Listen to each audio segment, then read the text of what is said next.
Now, the greatest radio shows of all time. Suspense. The Shadow Node. Washington calling David Harding, counter-spy. Classic radio theater. The Great Gildersleeve. Fibber McGee and Molly. Dragnet. Gunsmoke. The Lone Ranger. Now, step back into a time machine with your host, Wyatt Cox. Good evening, friends of the Inner Sanctum. Crime on this Tuesday with episodes of Dragnet, The Adventures of Philip Marlowe. We'll take a look at the news from the date both those shows aired, October 1st, 1949. Escape, an episode entitled The Most Dangerous Game, and Boston Blackie starring Dick Kollmar, and we'll find out more about the Metropolis football team poisoning with Superman. That's all coming up on this Tuesday. This is the first day of October, brand new month, 275th day of the year, 91 days left until we get to 2025. The first steamboat to sail the Mississippi River arrives in New Orleans on this date in 1811.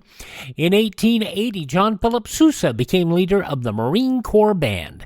1880, the first electric lamp factory opened by Thomas Edison.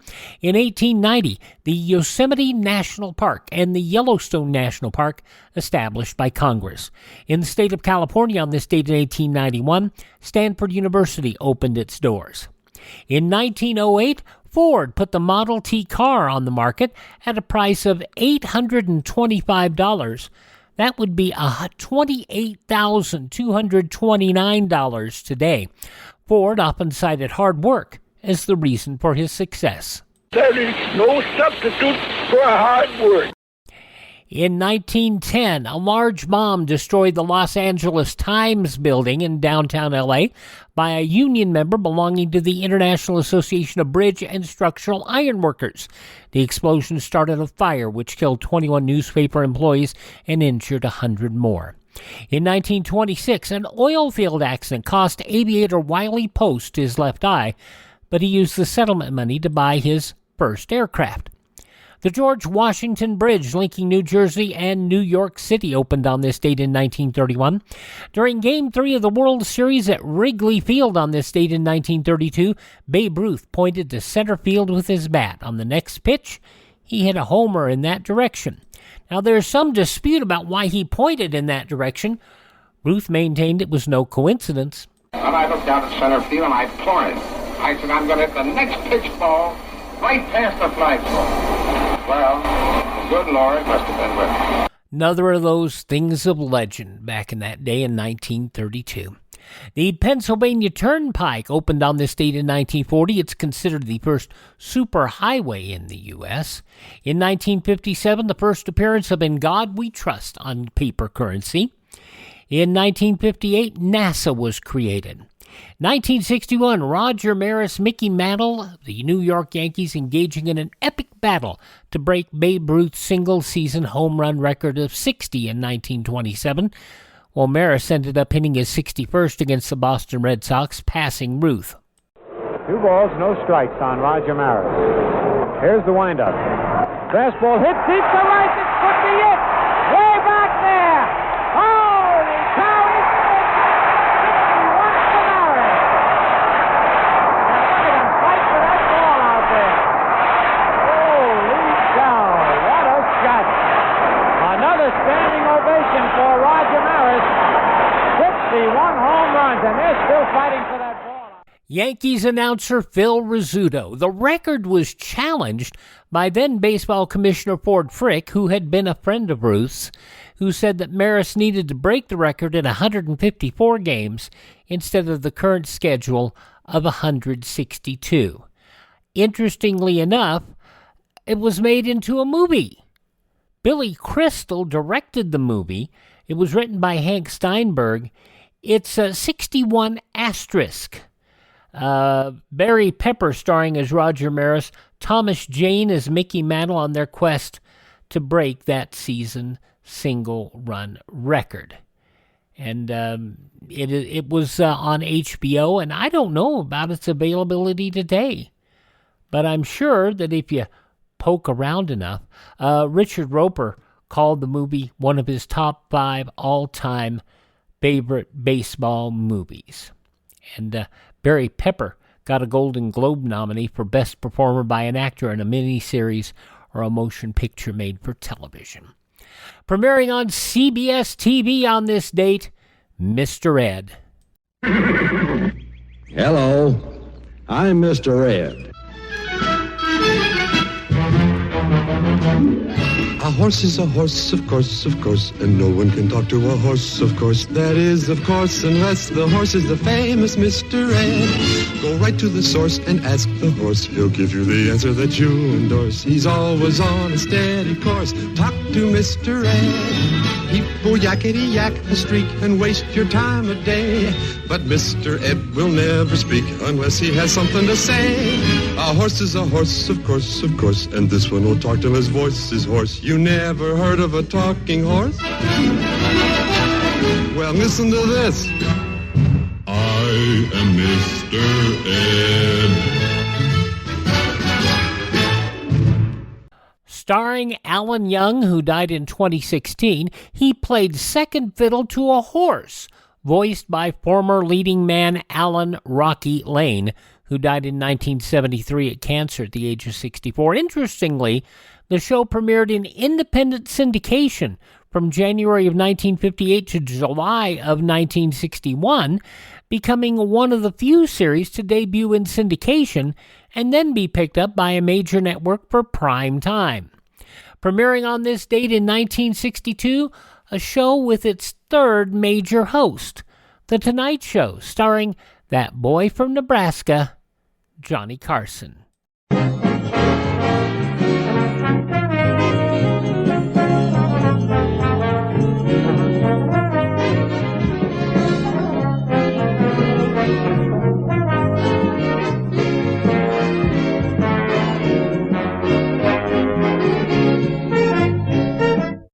Carson would host the show for nearly 30 years, and to date is the longest-serving host of the program. And you may want to know, that theme you just heard was written by Paul Anka and Johnny Carson.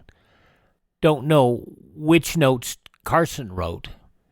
Maybe he wrote the drum part, I don't know. But it was great. You know, when you look at late-night television, Carson was it. And the great part is that, thank goodness, the successors to the Carson legacy have taken to making those shows available to us. Not all of them. Sadly, many of the early ones have just been lost to time. But you can find the Carson Tonight Show. If you have any sort of streaming media, streaming television, you can stream the Tonight Show, the Johnny Carson series. It's the Johnny Carson channel. It's on the Roku Roku channel platform. It's on Pluto TV. It's on Sling TV. It's all over the place. It's a daily ritual here that I have to watch at least 30 minutes of Carson a day. Just to keep my sense of humor. Carson's version of The Tonight Show premiere. And, you know, when you look at the first three hosts of The Tonight Show and you realize, my gosh, you know, and I'm not saying anything against Leno, but Leno was definitely no Carson. He was no Jack Parr, and he was no Steve Allen. But, you know, he did a respectable job, and the show hasn't been the same since. 1969, the Concorde supersonic transport plane broke the sound barrier for the first time. Walt Disney World opened near Orlando on this date in 1971. The Thrilla in Manila on this date in 1975. Muhammad Ali defeating Joe Frazier in a boxing match in Manila, in the Philippines. The U.S. returned sovereignty of the Panama Canal to Panama on this date in 1979. Epcot Center opened at Walt Disney World near Orlando on this date in 1982. 11 years after Walt Disney World opened, Epcot Center opened. Sony launched the first consumer compact disc player on this date in 1982. In 1985, President Reagan named his former head of Health and Human Services to an ambassadorship. I am delighted happier than I've been in a long time that Margaret Heckler has agreed to my request that she become the ambassador to Ireland. The former congresswoman going through a nasty and public divorce while she was in the cabinet, and the move was seen as a way to get her out of Washington. Margaret Heckler confirmed in December and was seen as a very effective ambassador. In 1987, Labor Secretary Ray Donovan asserted his innocence, as he appeared in New York for arraignment with 7 officials of his former construction company on charges of falsifying records for a $186 million subway project. I am outraged and disgusted by the actions and the obviously partisan timing of the Bronx District Attorney. I have not seen the indictment, but I can assure you that it is not worth the paper that it's written on. My concerns are that my family has to endure this mindless inquisition and that this not reflect negatively upon the President. To assure that this matter does not become a part of the current election campaign, I have asked the President tonight to accept my request for a leave of absence without pay, effective immediately, and he has granted my request. And all the defendants, including Donovan, were acquitted, after which Donovan famously quoted as asking, "Which office do I go to get my reputation back?" You know, we think today that any sort of political prosecution for things other than politics, we think it's a new thing. No. Political prosecutions go all the way back to the Reagan administration, and it's sad. 1998, Vladimir Putin became a permanent member of the Security Council of the Russian Federation. In 2001, the Supreme Court suspended former President Bill Clinton from practicing before the High Court.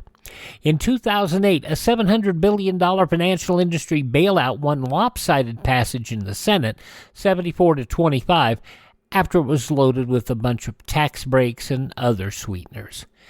And it was on this date in 2017, a date I remember well, 58 people killed, 851 others injured in a mass shooting on a music festival in Las Vegas.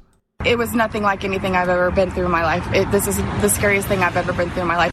One of the injured in that shooting, it was a horrific situation. And if I can say nothing else, it was the first season for the Vegas Golden Knights, the first major professional sports team in Las Vegas. And the Vegas Golden Knights dedicated their first season to, and it was an expansion team. They dedicated their first season to 1 October, which is what they referred to the event in 2017 as. And the Vegas Golden Knights did something that no expansion team ever did.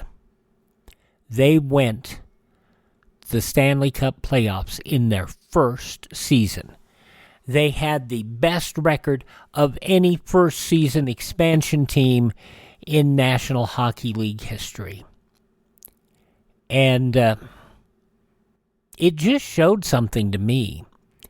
It was a horrific event, a horrible event. But when you look back on it, it kind of brought the great elements of Las Vegas together. Are there scum in Las Vegas? Yes. I can tell you there are absolutely a ton of scum in Las Vegas. But this event, this horrible event, brought all the good people together. Passing away on this date in history, General Curtis LeMay, the vice presidential candidate with George Wallace, also author Tom Clancy, and pro wrestler and politician Antonio Inoki. He was a big man, big, tall man, and good in the ring as well. Birthdays on this date include Dumbledore. Well, yeah, sort of. Sir Richard Harris, who not only was he a fine actor, he had a #1 record. 1968. Office Park is melting in the dark. all the sweet green icing flowing down. Someone left the cake out in the rain. I don't think that I can take it, 'cause it took so long to bake it, and I'll never have that recipe again. Oh no!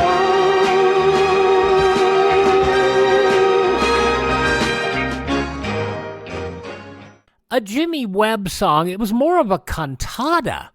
It ran 7 minutes and 21 seconds, which in 1968 was forever for a record. I mean, at the time, that was considered a bathroom record by DJs. I can tell you that from experience. But it was also a beautiful piece of music, a beautiful work. It was brought to the association. They didn't want to record it for some inexplicable reason. But it was built around Jimmy Webb's relationship and breakup with Susie Horton. And it was very, very symbolic. And referred to the end of a love affair. So there you go. And very pictorial. If you've never really listened to the song, listen to it. But I digress.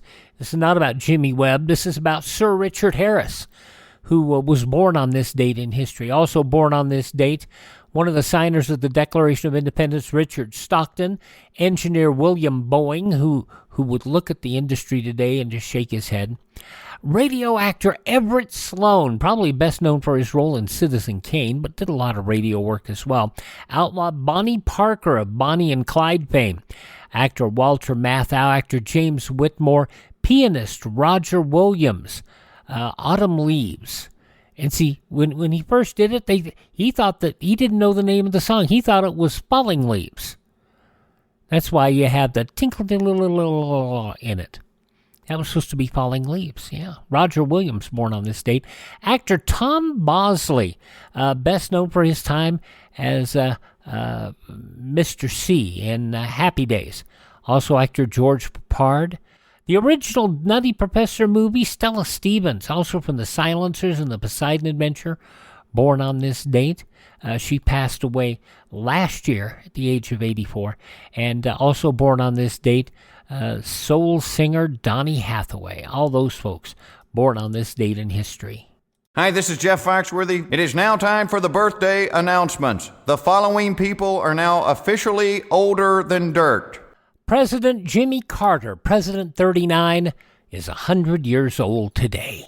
You have given me a great responsibility to stay close to you, to be worthy of you.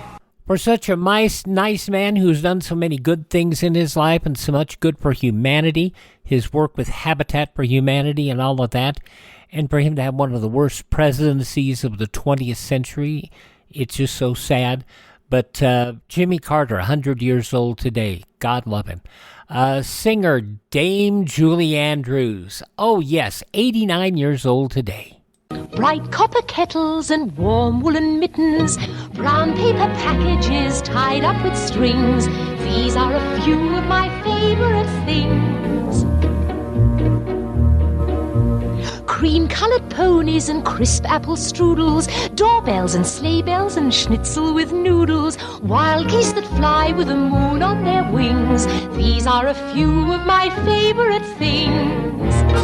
From The Sound of Music, Julie Andrews, 89 years old today. Heard an interesting story, in fact, about Julie Andrews, and I don't know how true this is or not.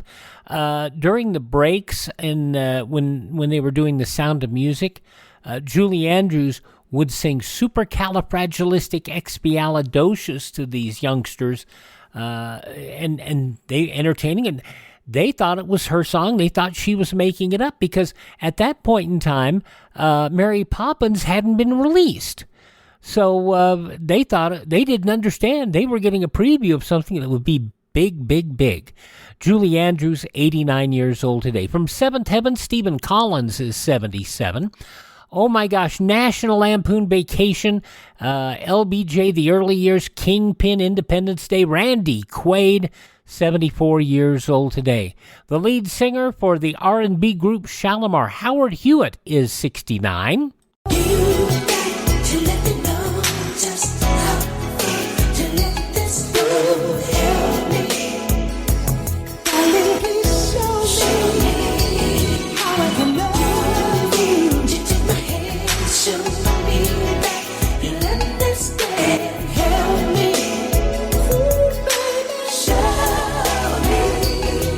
From Shalimar, Howard Hewitt is 69 today.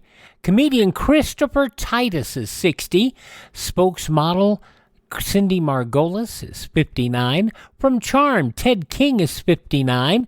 Turning 55 today from the Hangover trilogy, Zach Galifianakis. It's where I keep all my things. I get a lot of compliments on this. Plus, it's not a man purse. It's called a satchel. Indiana Jones wears one. And for the record, I do have his name spelled out phonetically in the script here that I use for this segment. It is spelled out. Galifianakis. There you go.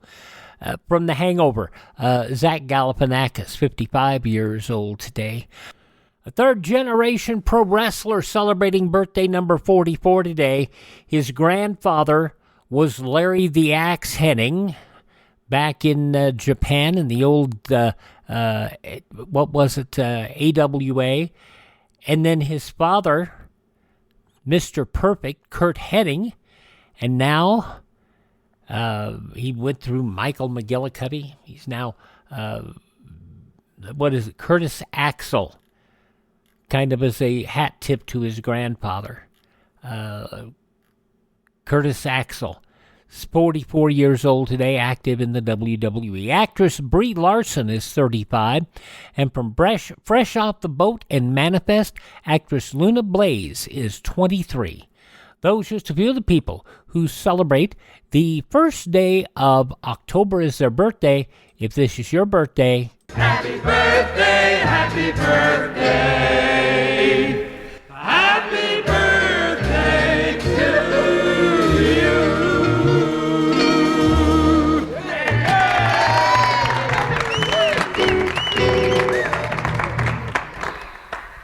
By the way, I just saw a note. Curtis Axel, the son of Mr. Perfect, Kurt Hennig, and the grandson of Larry the Axe Hennig, is now working as a producer in the WWE. So there's that. Okay, now, Crime.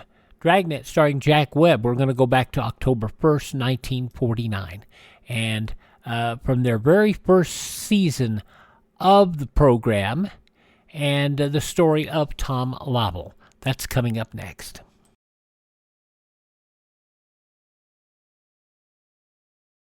There's an issue cutting through the partisanship in Congress. It's AM radio. The overwhelming majority of legislators, Democrats and Republicans, support a bill to keep AM radio in cars. But time is running out. Text AM to 52886 and ask Congress to bring this bill to the floor for a vote now. AM radio is too important to let this moment pass us by. Message and data rates may apply. You may receive up to 4 messages a month, and you may text STOP to stop. This message furnished by the National Association of Broadcasters. By the way, a massive thank you to Honeywell, who used the Buy Me a Coffee function. Appreciate that very much. The 5 Dr. Peppers will taste very good on my trip, which by the time you hear this, I'll be returning from. But I appreciate it. He wrote a quick note here, and I think it's very relevant because I was talking about pro wrestling. Some of you say, why do you talk about wrestling? Well, Honeywell said, many thanks for all you do, Wyatt. I appreciate the social history you're sharing with us. I also appreciate the wrestling references. A good friend of mine, Ed Gurria, who passed away last year, wrote about wrestling and often mentioned wrestlers. Have a great day and feel better. Ed Gurria, is he related to Tony Gurria, who I know for years was a producer in the WWE? Yeah, I do have some knowledge. One of these days, if I get a wild hair up my bum, I'll tell you about my experiences behind the curtain in pro wrestling. It may interest you, it may not. What I know will interest you is we're going to hear from Jack Webb in an episode of Dragnet. This is the 18th show of the series. Yes, all the way back to 75 years ago, October 1st, 1949, which was a Saturday. This show aired on NBC at 7:30 Eastern Time, immediately following the NBC Symphony Orchestra. And we'll hear that next here on Classic Radio Theater, the episode about Tom Laval. We hadn't gotten into the big references yet. Ladies and gentlemen, the story you're about to hear is true. Only the names have been changed to protect the innocent. NBC brings you Dragnet.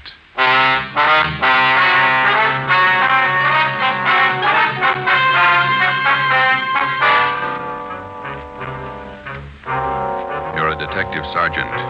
You're assigned to burglary detail. A gang of hijackers has started to work in your city. Truckloads of valuable merchandise have vanished. The thieves are clever, seem to have a foolproof system. Your job, find them. Dragnet, the documented drama of an actual crime, investigated and solved by the men who unrelentingly stand watch on the security of your home, your family, and your life. For the next 30 minutes, in cooperation with the Los Angeles Police Department, you will travel step by step on the side of the law through an actual case from official police files. From beginning to end, from crime to punishment, Dragnet is the story of your police force in action. It was Thursday, March 6th. It was windy in Los Angeles. We were working the night watch out of burglary detail. My partner's Ben Romero. The boss is Ed Backstrand, chief of detectives. My name's Friday. I was on the way back from the record bureau, and it was 5:35 a.m. when I got to room 2A. Interrogation room. Read this to him, Ben. Yeah. 2,600 dozen nylon stockings, 45 bolts of silk, 58 cases imported perfume. Where are you dumping this stuff, Laval? That's what we want to know. I told you the truth. I have nothing to do with it. I don't know anything about it. What was this stolen waybill doing in the cab of your truck? How many times do I have to tell you? I don't know. Your fingerprints are all over it. You must have carried it there. I didn't carry it there. Somebody's out to frame me. How many in the hijack gang, Laval? I'm not in a hijack game. I told you I don't know. When are you going to let me go? Who's the head of the gang? I don't know any head of the gang. I want to get out of here. You're covering for somebody. I'm not covering for anybody. You take the rap for all this, you're going to have a beard down to your knees by the time you get out. I'm not taking any rap. Then let's have it. Oh, I'm tired. $42,000 worth. You know who took it. You know where it is. They could have disappeared anywhere on their way from the east to the 1,000 places. Nothing was missing from those shipments when they came in on the train. Everything was there when they were unloaded at the warehouse. Then I don't know. I don't know. Every dollar's worth was accounted for when it was loaded on the truck. Well, where is it now? I'm tired. We've been here all night. Let me read it for you again. 2,600 dozen nylon stockings, 45 bolts of silk, 58 cases imported perfume. And you're trying to tell us somebody hijacked all that from the trucks without you knowing it? The trucks were loaded at the warehouse. We went out to eat. We came back, got in the trucks, delivered the stuff, and that's all I know. And while you were out eating, the receipts for the load disappeared, too. Is that right, Laval? I don't know where the waybills are. The shipping clerk, that's his job. We talked to him. He says one of you could have taken the waybill. Well, then he's lying. I didn't take him. Then what was this waybill doing in the cab of your truck? I told you, I don't know. Somebody's trying to frame me. Why? I don't know. Somebody, I don't know why. Then you better come up with an answer, mister. Look, I'm tired. We've been here since 6 o'clock last night. We're all tired. Who are you covering for? What are you trying to build? Any of that coffee left, Ben? It's cold. That's all right. You want some, Laval? No.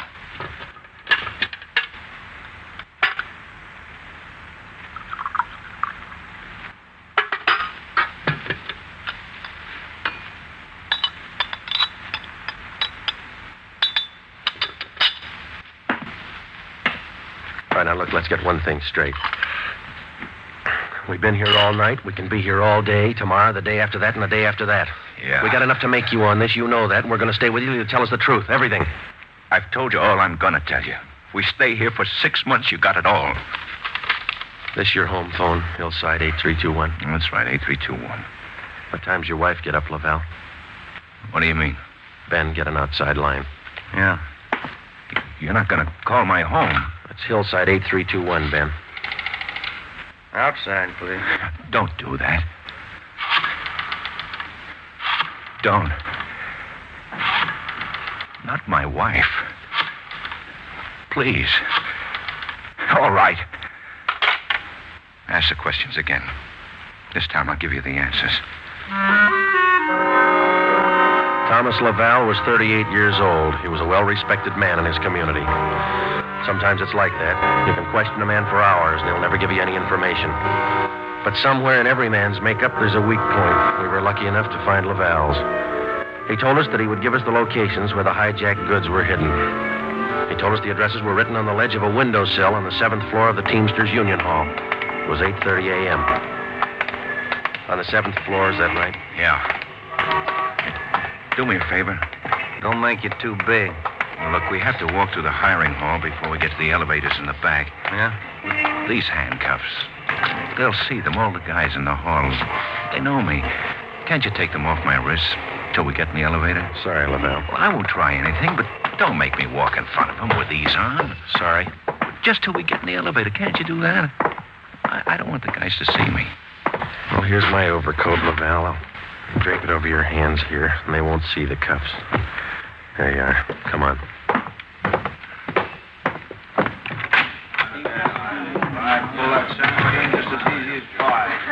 Hi, Tom. How are you? Hi. What's new, Tom? Not much. Sure. Oh, that was easy. Let's take the elevator. Yeah.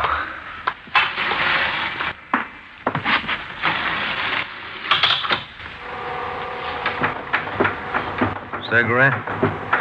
No, thanks. You? Yeah, okay. Thanks.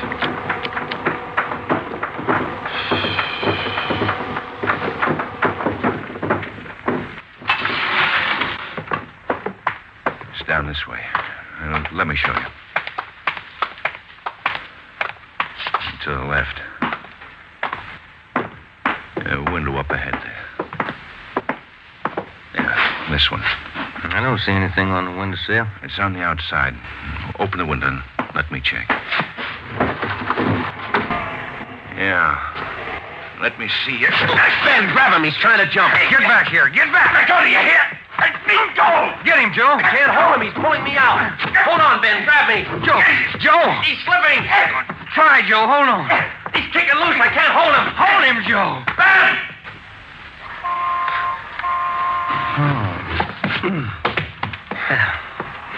I couldn't hold him. You almost went with him. Let's get downstairs. What happened? Call an ambulance. There's been an accident. Thomas Laval was 38 years old. He was a well-respected man in his community. He died with the same reputation. We had a prisoner who'd met his death while in our custody. In cases like this, we had to have witnesses. By the time we got to the street, the usual accident crowd had gathered. Anybody here see the accident? What you want, witnesses? Yeah. Did you see it? Yeah, we saw it. Let's get their names, Ben. My name's Pete Garfield. This is Jack Morris. We'll be your witnesses. You'll probably be subpoenaed for the inquest tomorrow morning. Sure, we'll be there. We saw you push the guy out the window. We saw you kill him. The next morning at 10 a.m. in the basement of the Hall of Justice, Harold J. Lane, Deputy Coroner, City and County of Los Angeles, read the report of the findings of the autopsy on the body of the deceased Thomas Laval. As is customary at a coroner's inquest, the identification witness was called to testify first. Elizabeth Laval, please. Raise your right hand. Do you solemnly swear that the testimony you're about to give to be the truth, the whole truth, and nothing but the truth, so help you God? Yes. Be seated. State your name. Elizabeth Laval, What is your address? 1216 East Camarillo Drive. What is your occupation? I'm a housewife. What is your relation to the deceased? His wife. Have you viewed the body of the deceased in this office? Yes. Who was the deceased? Husband. Thomas Laval. Is there anything further you wish to add? Thank you. Step down, please. Joseph Friday. Raise your right hand. Do you solemnly swear that the testimony you're about to give to be the truth, the whole truth, and nothing but the truth, so help you God? I do. Be seated. State your name. Joe Friday. What is your address? 4656 Collis Avenue. What is your occupation? I'm a police officer in and for the city of Los Angeles. Are you the investigating and arresting officer on this case? I am. Will you state briefly the facts relating to the death of the deceased? On the morning following the arrest by us of the deceased on suspicion of grand theft merchandise, he expressed a desire to assist us in the apprehension of suspects involved in these thefts and the recovery of property taken in them. Did he assist you? Well, he informed us that if we took him to the Teamsters Union Hall, that he'd be able to obtain addresses of the locations where the stolen property was cached. You then took him there? Yes, we did. What happened? When we arrived, he requested us to remove his handcuffs. We refused. The deceased then informed us that the addresses were written on a window ledge on the 7th floor. When we arrived at the window, under the pretense of searching for the addresses, he threw himself over the ledge. I grabbed his left leg to restrain him, but he kicked loose. Did you at any time have any idea that the deceased planned such action? I did not. What did you do then? We immediately went to the location of the body and had an ambulance dispatched. Do you have anything further to state? No, I have not. Are there any questions from the jury? That's all, Officer Friday. Step down. Peter Garfield. Raise your right hand. Yeah. Do you solemnly swear that the testimony you're about to give to be the truth, the whole truth, and nothing but the truth, so help you God? Yeah. Be seated. State your name. Pete Garfield. What is your address? 1654 North Pico. What is your occupation? Truck driver. Down at General Warehouse. Did you know the deceased? Yeah. How did you know him? I worked with him. And that cop's a liar, and so's his buddy sitting over there. Please confine the testimony of this inquest to facts. Were you present at the time the deceased met his death? I told you I was. And those two cops pushed Tom out of the window. Where were you at the time the deceased was pushed or jumped from the window? Jack and I just left the Union Hall. We were going out the front door when it happened. What attracted your attention? I heard him scream. When I looked up, Tom was falling. That cop was standing at the window watching him. Did you see the officer push him? Yes, I saw him. Did I understand you to say you were on the street outside the building at the time? Yeah. And you saw the officers push the deceased from the window on the 7th floor from your vantage point? Yeah. Isn't it true that that's a physical impossibility? What is? That you could have seen what you testified to from where you were standing. I know they pushed him. You know or you saw? I know, that's all. Tom wouldn't jump out of a window. Then it's true you didn't see the officers push the deceased out of the window? No, I didn't see him. Is there anything further you'd like to add? They must have pushed him. Any question from the jury? That's all, Garfield. Step down. Dorothy River. Raise your right hand. Yes. Do you solemnly swear that the testimony you're about to give to be the truth, the whole truth, and nothing but the truth, so help you God? I do. Be seated. State your name.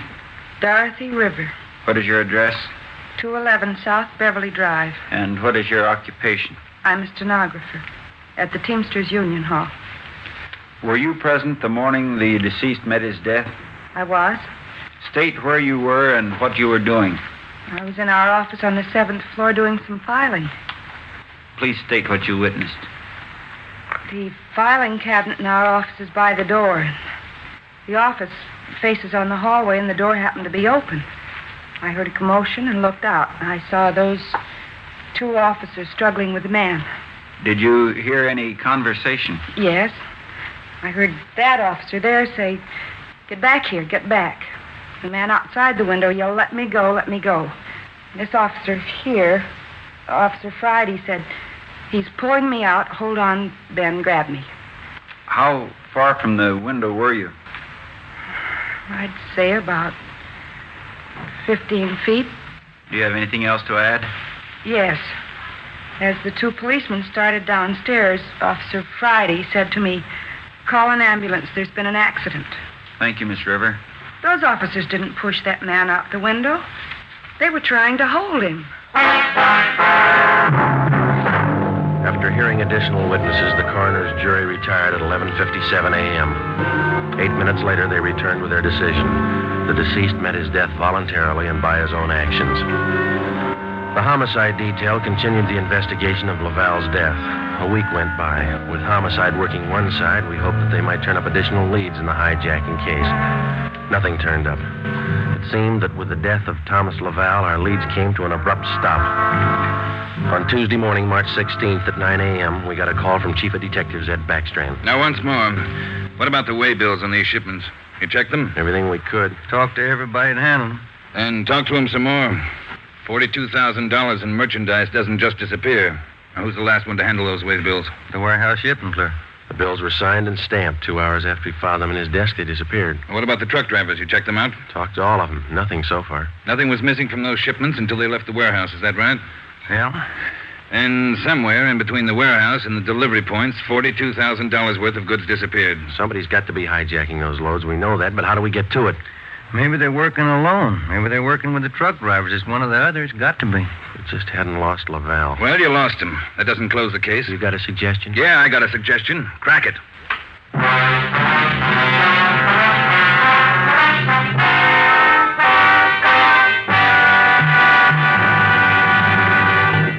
You are listening to Dragnet, authentic stories from official police files.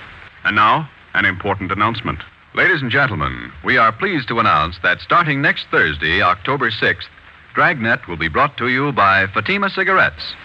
We'd like to take this opportunity to thank you, the listener, for your excellent response to our efforts in bringing you these weekly authentic presentations of actual cases from official files.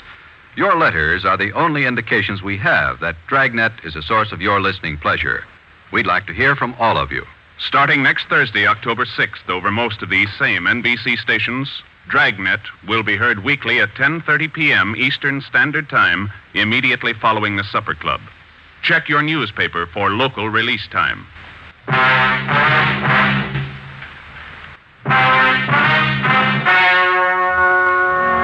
We stayed on the job. Another week went by. No leads. We spent so much time at the general warehouse where the merchandise disappeared that we almost got to be a part of the crew. We got to know everybody. We made frequent visits to the Teamsters Union Hall, but got us nothing.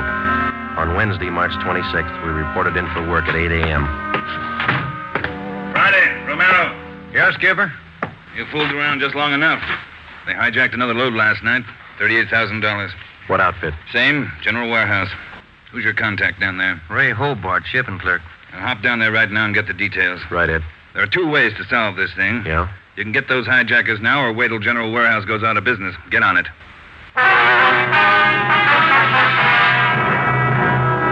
Hobart, who was the shipping clerk on duty last night? I was, working for Siggy, Siegelmeister. He's out with a cold. And you saw the stuff was loaded on the trucks and you checked the waybill. Yeah, as usual. Everything as usual. Checked the trucks out at 2 a.m., went back to the office, filed the waybills. You work a pretty heavy schedule, Hobart. You started at 2 a.m. and you're still on duty? Oh, it took the last 4 hours of Siggy's shift, at 2 a.m. to 6 a.m. He had a cold. I was back here at 10 this morning to start my own shift. When did you find out the waybills were missing on that shipment last night? Just before I went off. Maybe 5:30, 5:45. Well, how about the truck drivers who handled that load, Hobart? You got them? Let's see. I got it right here. Okay. Here you go, Sergeant. Jack Morris and Pete Garfield. Jack Morris and Pete Garfield were brought in for questioning. We double-checked with Homicide and found that their reports on Morris and Garfield tallied with ours. No previous records. Both men had been tailed for a reasonable length of time since their testimony at the Laval inquest. Their actions failed to implicate them. 4 days after the second hijacking, we got a tip from one of our informants down in the warehouse district. He told us that a man in a gray suit had been hanging around the coffee shop next to the Teamsters Union Hall. He was peddling nylon stockings, cheap. There had been other reports like this, which we had followed up, but none of them had paid off. Usually such leads didn't pay off, but we couldn't be sure. They had to be checked. At a few minutes before 5 that afternoon, we found the nylon salesman in the gray suit in the back booth of the coffee shop adjoining the Union Hall. Look, Meg. Take a look. The finest. You can't do better. 51 gauge nylon. Look good, huh? Sure do, don't they, Joe? Yeah, they do. We've been looking for you, Mac. Some of the guys in the Union Hall said that you'd be around. Sure, I saw lots of these around the hall. Truck drivers, just like you, buying them like crazy. Good deal. Sure looks like it, man. How many pair can we have? Many as you want. 4 bits a pair, you name it. You got a couple of dozen for us? Couple of dozen? No, not on me, but I can get them. Many as you want. Well, we're kind of in a hurry. Can you get them for us fast? Couple of dozen. Better make it 3 dozen, huh, Joe? Yeah, if you want. 3 dozen. Can you get them now? Couple of hours I can get them. Same quality. Want to meet me here? Oh, I don't know. We wanted them for tonight. My wife's birthday, you know. Well, maybe an hour and a half. How's that? 3 dozen, meet you here. Oh, look, Mac, maybe we're both heading the same direction. Can't we go with you and pick up the nylon? Save time for all of us. No, I don't think so. No. Can't you wait? Hour and a half? How's that? Ever find a better buy? I'm sorry, Mac. I wish we had the time. Well, where do you have to go to pick up these nylons? Oh, way out. Sunset Boulevard near Fairfax. Can't you wait? I'll make it fast. Well, can't we pay you and then go out and pick them up ourselves? Huh? No. Don't work that way. No. Can't you wait here? I'll make it fast. Well, we ought to be home now, Joe. Yeah, I'm sorry, mister. We'll have to skip it. Yeah, maybe we can pick up something on the way home, Ben. Candy or something. Wife likes candy. Now, look, fellas, I don't want to see you lose out on this deal. I'll meet you halfway. How you mean? Look, together we'll go out to Sunset and Fairfax, huh? Near the place. You wait there at the hamburger stand, and in 5 minutes I'll bring you the stuff, okay? Oh, I don't know. We're late already, but... All right, it's a deal. I'll call the wife and tell her we're going to be a little later. 3 dozen, is that right? 3 dozen of the best. You can't do better. All right, I'll be back in just a minute.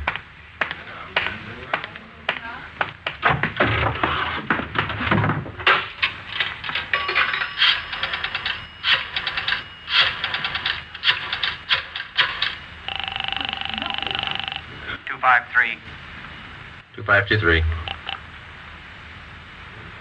Chief of Detectives Office, Chandler. Mike, Joe Friday, Backstrand there? Out right now, Joe. Well, then do me a favor, Chandler. Make it fast. Get a couple of men out to Sunset and Fairfax as fast as you can. Tell them to watch for Ben and me. You got that? Yeah, what else? We'll drive up in our car with another man. Ben and I will get out of the car and go in the hamburger stand. The other man will walk off. Whoever you get, tell him to follow that man. You got it? Right. All right. Just tail him. See where he goes, see what he does. Okay, Joe, right away. All set, Joe? She got dinner ready? Yeah, just about. We better hustle. Sure. Best deal in the world. Let's go. At 5 minutes to 6, we pulled up at the corner of Sunset Boulevard and Fairfax. It was almost dark. Ben and I got out of the car and started over for the hamburger stand on the corner. We caught a glimpse of Barcy and Kaplan in one of our detective cars parked in a gas station on the opposite corner. They had their eyes on our man. When the traffic signals changed, the man crossed the street and headed down Fairfax. Barcy and Kaplan waited a minute, and then they took off after him. He turned at the next corner and disappeared from sight. Ben and I ordered a cup of coffee, and we sat down to wait. At 6:30, we were still waiting. At 5 minutes to 7, I went across the street to the drugstore and called the office. Barcy and Kaplan hadn't been heard from. Their car, 105K, was not acknowledging calls. I had my call switched from communications to Backstrand's office. Well, they lost him, Friday. I don't know how they lost him, but they lost him. Well, who's out there now? Sullivan and Whitney took a detail out there. They're combing the neighborhood right now. Well, how did it happen? A man just doesn't disappear into thin air. That's what I keep telling you about that stuff that's been hijacked. The search for the nylon salesman went on all that night and most of the next day. From his description, we ran a make on him. No previous record. He had disappeared completely. We were right back where we'd started from. The only thing we could do was to start backtracking, re-questioning the people at General Warehouse, the truck drivers, the shipping clerks. We kept a close check on Garfield and Morris, and we went back to the only possible lead still remaining, Mrs. Laval. She could tell us nothing more than we already knew. When we left her, we started on the neighbors for the second time around. For the rest of the day, we canvassed the immediate neighborhood. We got as many opinions of the Lavals as they had neighbors. At 3:30 that afternoon, we visited with Miss Gertrude Langster, A 50-year-old maiden lady who lived almost directly across the street from the Laval house. She'd been out of town the first time we covered the neighborhood. The old saying goes, Sergeant, there's no fool like an old fool. Oh, say, if I told you the chances I had when I was a girl. Yeah, but we just... not truck drivers like that. Laval man, God rest his soul. But fine, wealthy men, bankers, lawyers. Templeton Grant, you remember him? No, ma'am. I was engaged to him once. Butterfly waist, that's what he used to call me. Well, I was slim in those days. Would you like to see some pictures of me as a girl? No, thank you, ma'am. We'd just like to ask you a few questions, that's all. Could you tell us if the Lavals had many visitors to their house in the past 6 months or so? Oh, my, no. Funniest thing, I am the nosy type, Sergeant. I like to know everything that goes on around my neighborhood, and you can take my word for it, the Lavals never had visitors. You know, Sergeant Friday, you remind me of a young man I used to be engaged to just a few years ago. Yes, Miss Langston. Now, would you tell us, please, did you have any reason to think that there was something a little out of the ordinary about the Laval? Oh, little out of the ordinary, he says. But my dear man, yes. Here he was, a truck driver, and there she was with a home furnished like the Astors. Why, I even used to see him cart some of the things home in that car of his. Beautiful things, rugs and glassware, bolts of fabric. Oh, gorgeous. And he'd bring these things home after work. Is that it, Miss Langston? Anytime. Day or night, weekends, anytime. Mm-hmm. After 4, Joe, we better call office. Yeah. Now, are you sure of all that you've told us, Miss Langston? Sure. Oh, my dear man, of course I'm sure. I watched him week after week. Well, thank you. Won't you stay for a cup of tea? I'll have Josephine fix it. Josephine? No, thank you, ma'am. Well, then, perhaps a glass of sherry? Thank you, no. But there is something. Yes? I wonder if we could use your phone, please. Oh, yes. In the hall, next to the umbrella stand. Thank you, ma'am.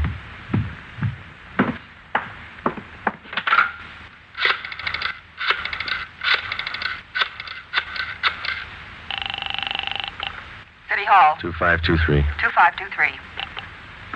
Backstrand. Friday, Ed. Nothing much here. Well, there's something here. Barcy and Kaplan just called. Pete Garfield left his house half an hour ago.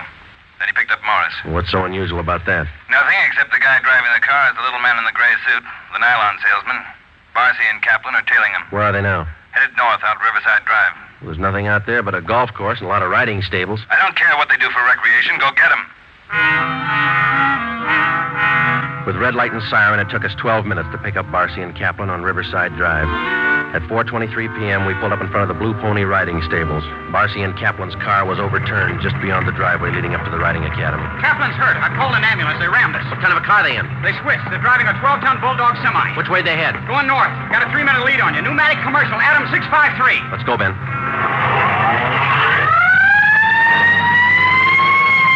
Can you see him, Joe? No, not yet. Watch that crossing. Up ahead, Joe. That's a semi. Can you read it? Wait a minute. Adam 653. That's them. Took a right on Lancashire. Don't lose them. They're pushing that semi too hard. Look at that trailer sway. They'll have to stay on Lancashire. They're going too fast to turn now. Traffic's closing in up ahead of them. They better not turn. That's what they're doing. Look at that trailer whip. They're going over. Into that storefront.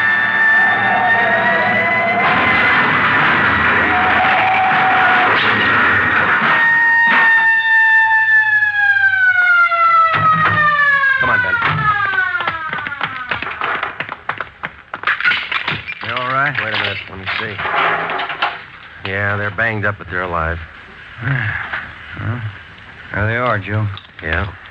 Garfield, Morris, little man in a gray suit. It's funny, isn't it?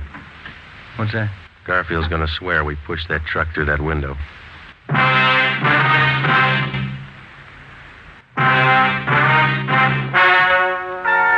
The story you have just heard is true. Only the names were changed to protect the innocent. Peter Garfield, Jack Morris, and John Dolfo, the stocking salesman, were hospitalized and later brought to trial.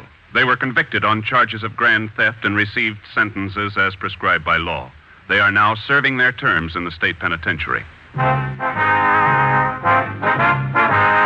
You have just heard the 18th in a new series of authentic cases from official files. Technical advice for Dragnet comes from the Office of Acting Chief of Police W.A. Wharton, Los Angeles Police Department.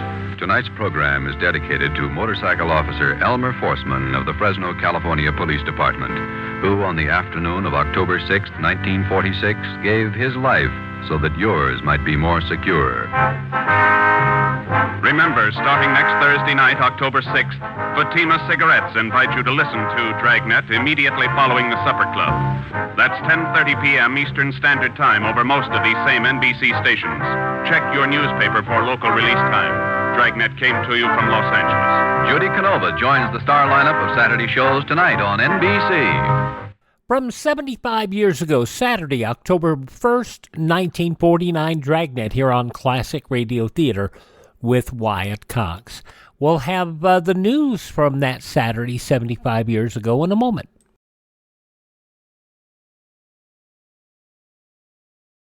Civil defense is common sense. Hi, this is Tony Bennett. Make sure you're prepared if a nuclear attack ever comes. Now on Classic Radio Theater with Wyatt Cox, I'll look at the news from Saturday, October 1st, 1949, 75 years ago. The steel strike started last night at midnight. President Philip Murray of the CIO United Steelworkers called 528,000 of his unionists off the jobs in 53 basic steel plants and several other concerns across the country. Mill shutdowns and walkouts of workers started hours earlier. Picket lines set up. The White House said President Truman would take no further steps in the dispute. Let's see, 150,000 at 150,000 at U.S. Steel, other basic steel companies, 223,000, and nearly 50 iron ore mining companies employing 12,000 in Minnesota, Michigan, Wisconsin, and Missouri. The CIO United Rubber Workers and B.F. Goodrich Company at Dayton, Ohio, settled a 34-day strike of 16,000 workers yesterday. The rubber workers received no pay boost but got a 10-cent insurance welfare package. The insurance retirement program will be financed by the company and its workers. President Truman returned to Washington from a trip to St. Louis and Kansas City yesterday afternoon. In other news of the day, the Senate voted yesterday to add $171 million to the pay of about 1.3 million federal workers. It voted a $61 million raise for 500,000 postal employees, then added another $11 million for the 885,000 civil service toilers. The House has approved similar increases, but with different totals. The government finished the first quarter of the new fiscal year yesterday about $1.4 billion in the red, and with prospects strong for going deeper into the hole. Guesses on the budget deficit by the end of fiscal 1950, next June 30th, range from $2 billion, by an administration expert, to $7 billion by Senator Byrd, the Democrat of Virginia. It had to be guesswork because the final outcome will depend in large part on what Congress does about a lot of appropriation bills, which are 3 months late and awaiting action. Ending a year-old investigation, the House Un-American Activities Committee yesterday named a young Midwestern University professor as the shadowy scientist X it accused of slipping wartime atomic secrets to a man it called a communist spy. The committee said that scientist X is Dr. Joseph Weinberg of the University of Minnesota and formally recommended that the Justice Department prosecute him on perjury charges. Weinberg promptly denying the accusation, claiming it was a case of mistaken identity. A 42-year-old Capital cabbie bet some of his own money yesterday that Cornelius Leroy knew what he was doing when he scattered $100 bills around like autumn leaves. John Joseph Brennan Jr. hired 2 attorneys and filed a legal claim with district police for some $7,800. That's the amount that they took from him Thursday when the 39-year-old Leroy was sent to a hospital in Washington for mental observation. The lawyers, Charles Ford and T. Emmett McKenzie, both recognized as top experts in their trade, said they aren't trying to reclaim the money now. They merely want to establish their clients' rights if the former auto worker is judged sane. Now, Leroy created somewhat of a furor, even in a town accustomed to speaking slightly of millions, when he appeared on the scene Saturday with 310 fresh, crisp $100 bills and proceeded to pass them out freely to cab drivers and waitresses. Brennan, who drives a sightseeing cab, hit the jackpot for about $7,800. He began to spend it immediately, $3,500 on a down payment on a house he had wanted a long time, another $1,000 on furniture, $500 to pay an old hotel bill. Then more diamond rings and watches for his son and himself. But it all went glimmering like Cinderella's pumpkin coach when police, suspicious of Leroy's free and easy way with his money, picked him up for questioning. They sent him to the hospital, and Brennan, by request, canceled his purchases and returned the money, but he didn't give up. Says, "You can't make me believe Mr. Leroy didn't know what he was doing." It made him happy to help other people. In addition to Brennan's refunds, police tracked down enough other beneficiaries of Leroy's largesse to bring their collections to $16,000, including $6,000 he had deposited in a bank. Now, he had all the $21,000 he claims he had. He must have passed it out during side trips to New York, Reading, Pennsylvania, and Luray, Virginia. It'll be some time before Brennan knows whether we'll get the $7,800 back, whether it'll be placed in trust, or whether it'll be handed over to his brother Robert, who's reportedly on his way from Michigan. And who says the armed forces aren't united? Department of Defense announced proudly the Air Force has commended a Navy captain whose father is a retired Army general.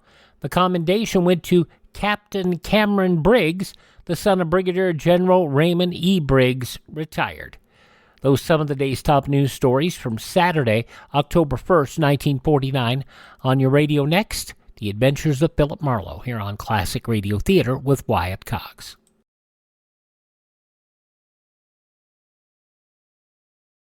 This is basic civil defense information from the Department of Defense, Office of Civil Defense, Washington. If our nation ever comes under nuclear attack and you take shelter to protect yourself from radioactive fallout, water is the key emergency supply.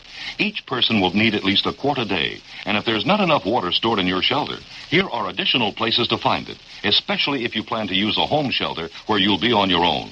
Local authorities may instruct you to turn off the main water valve. When you do this, the pipes inside the house will still be full of water. Next, turn on the faucet located at the highest point in your house to let air into the system. Then use water from the faucet located at the lowest point in your house. You can also use water in your hot water heater, in the flush tanks, or water in ice cube trays, milk, soft drinks, canned juices. If necessary, you can even drink water that's been exposed to fallout. However, very young children should be given non-contaminated liquids when available. For more information, consult your local civil defense office. Now we continue on Classic Radio Theater with an episode of The Adventures of Philip Marlowe starring Gerald Moore. This episode, entitled Tale of the Mermaid, originally broadcast 75 years ago today, Saturday, October 1st, 1949. Get this and get it straight. Crime is a sucker's road, and those who travel it wind up in the gutter of the prison of the grave. This started with a wreck and went from there to double murder over $75,000 worth of glitter that nobody got in the end.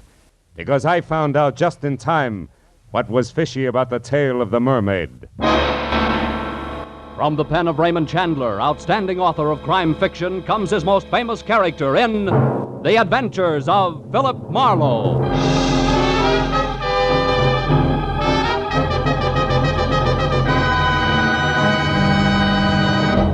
Now, with Gerald Moore starred as Philip Marlowe, we bring you tonight's exciting story, The Tale of the Mermaid.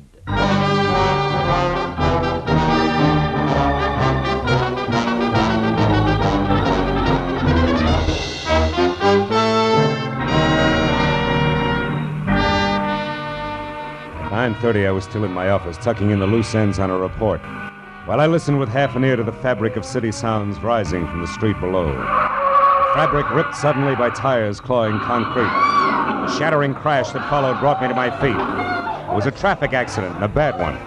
I ran to the window, but it had happened around the corner out of sight from my office. So I watched others run for it and remembered grimly that every 30 seconds, somewhere in the country, a thing like that happened. And 1 out of every 16 minutes was fatal. I wondered who had been chewed up in a chromium meat grinder this time as I listened to first the police, then the emergency ambulance, and finally the scavenger truck cleaned the wreck off the street. After that, I went back to my report again and tried to forget about it. But an hour later, that same accident came back into my office. Mr. Marlowe. Yeah? This is Corey Riggs. Yes, Miss Riggs? I'm a nurse at the Warwick Emergency Hospital. Uh-huh. About an hour ago, a man named Stanley Ott was brought in, and he's been calling for you. For me? He was badly injured in an automobile accident on Cahuenga on his way to your office. Wait a minute, who did you say this was? I'm the nurse assigned to Mr. Ott at the hospital. I just got off duty, and I had to wait until I was relieved before I could call you. I see. Well, look, Miss Riggs, I'd like to help in any way I can, but it's 9:30. Mr. Marlowe, Mr. Ott gave me $250 and told me to call you. Yeah, I know, but And he said that I should give you $200 and keep the $50 for myself. Oh, fine. Now I get clients by proxy. I beg your pardon? Nothing. I'll be right over, Miss Riggs.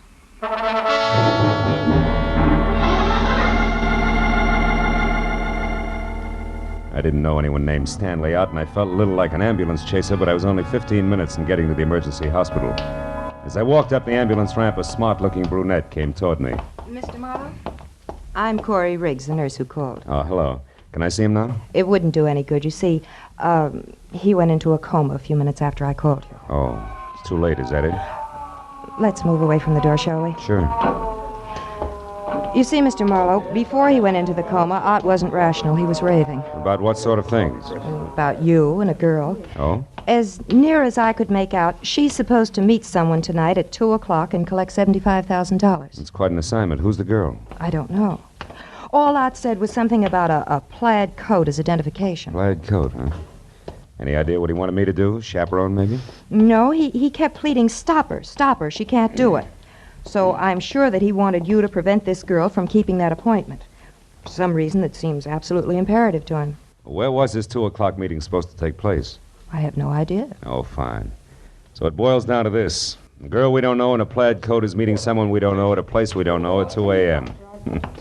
The man who wants me to prevent it is in a coma and can't talk. Didn't he say anything else, Miss Riggs? He just kept saying, you've got to help me, Marlowe. It's life and death. You know, we can stir up an awful hornet's nest poking our noses into $75,000 worth of business we know nothing about. I doubt that we can do any good anyway, because we don't have enough to go on.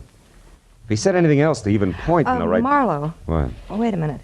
He mumbled something once about a Constantine. Constantine? Yes, it's some pier. What is it, a boat? I don't know. But at least it's a lead, isn't it? Anything else? No. Okay, where can I reach you? I'll be at my quarters, Crestview 5781. 5781. And keep track of Stanley Ott's condition, will you? If he comes out of it, talk to him. We've only got 3 short hours. I'll call you, Corey.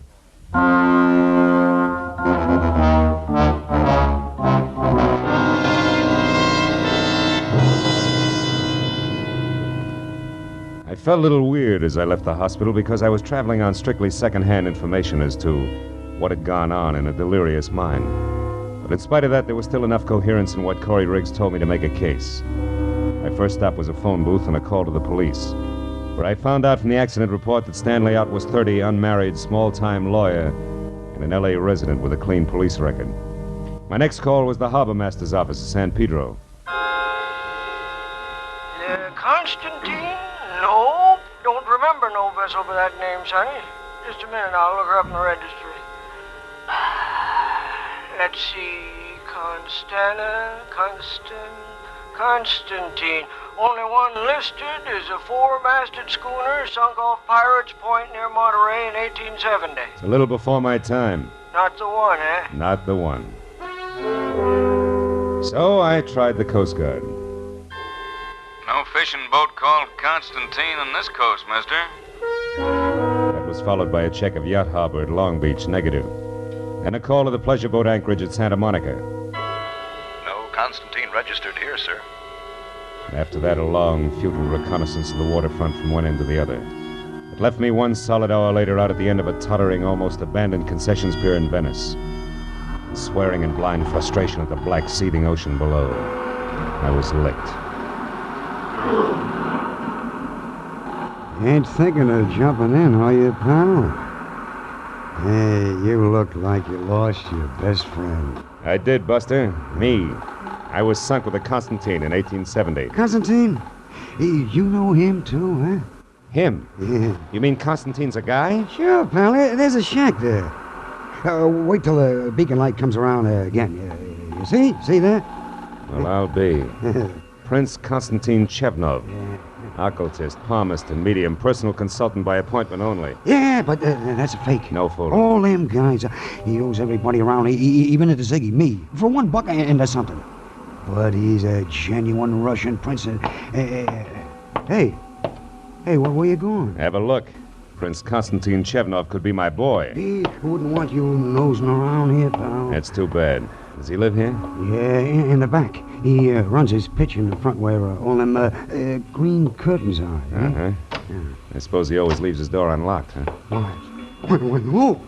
Hey, that's kind of funny. Yeah, I'll bet. There'll be a light switch here someplace. Oh, yeah. Now let's see what... Oh.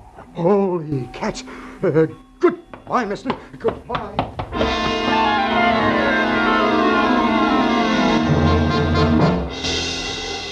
As the little wharf rat darted through the door and scampered away into the darkness, I went over to the body, face up on the cheap, gaudy carpet of the seance room.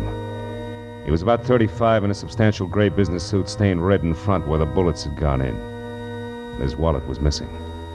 There was no other identification on him. His gray snap-brim hat was spilled a few feet away, so I picked it up to look for initials and found instead a small file card stuck into the sweatband. Typed at the top was the heading, The Mermaid. Owner Otis Van Owen, only relative Evelyn Van Owen, niece. Mermaid stolen November 12, 1948. Insurance paid in full. In ink, Van Owen died August 1949, and under that in pencil, Konstantin Chevnov, Venice Pier, and Louis Paradise, 913 Seacrest Road, Pacific Palisades. It took 20 minutes to find 913 Seacrest. And when I stopped and got close enough, what I saw through an open window made Konstantin Trap I just left look as reliable as a post office by comparison. It was a miniature Egyptian temple, exotic and dainty, sickening lushness of red velvet and yellow silk. And in the center of the room was a bloated little man, balancing a long cigarette holder in one hand, while he simpered into a honey-colored French phone in the other. It was an arrangement. I moved up quietly until I could hear him. A sentimental agreement. That is right, Evelyn. Your Uncle Otis and I were the best of friends for years. Well, thank you, child. Where are you now?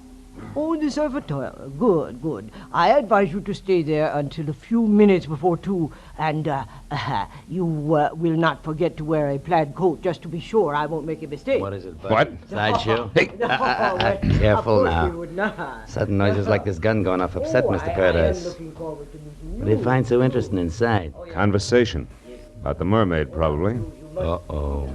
Too bad you dropped that one, Bud, because I'd bump you for a nickel, say nothing to 75 G's. I don't talk things over with punks. I reserve it for the head man. Go do something about it. Okay, Bud, I will. Go on, move. Round to the door and inside. Mr. Paradise gets some kind of kick out of stepping on big guys like you. The gopher face shoved his automatic into the small of my back and marched me inside, where the air was thick with cheap incense. The bloated little king with the long cigarette holder had stepped out. But he came back fast when the gopher called him. Hey, Mr. Paradise. He stared at me from across the room, and his nostrils flared for an instant. And he simpered again and sidled toward me. The gopher dug at my spine with his gun. Well, now, what is this, Rudy? Snooper, Mr. Paradise. Caught him outside, peeking in the window. Oh, it is a bad night for snoopers. Who are you? Name's Marlowe. And the business? Snooping. He knows about the mermaid, Mr. Paradise. He does he? How much do you know? Speak up. She's got a fishtail instead of legs. You dare to joke? Don't you! Just stand here and take it, big man. You asked for it. Make a move and I'll drop you. I know what you are, Marlowe, but not how much you have found out. Now tell me, because the next time I slap you, it will carry more weight than my bare hand, I promise. You have company, Paradise. Should I get it? No, you keep this baboon under control, Rudy. I will answer the door. Oh, Prince, come in. Paradise, what do you mean? How far do you think you can go with my reputation? Do you want to get me hanged? Why, what is the matter, Constantine? You are upset. Upset? I'm out of my mind. Oh, what a shock.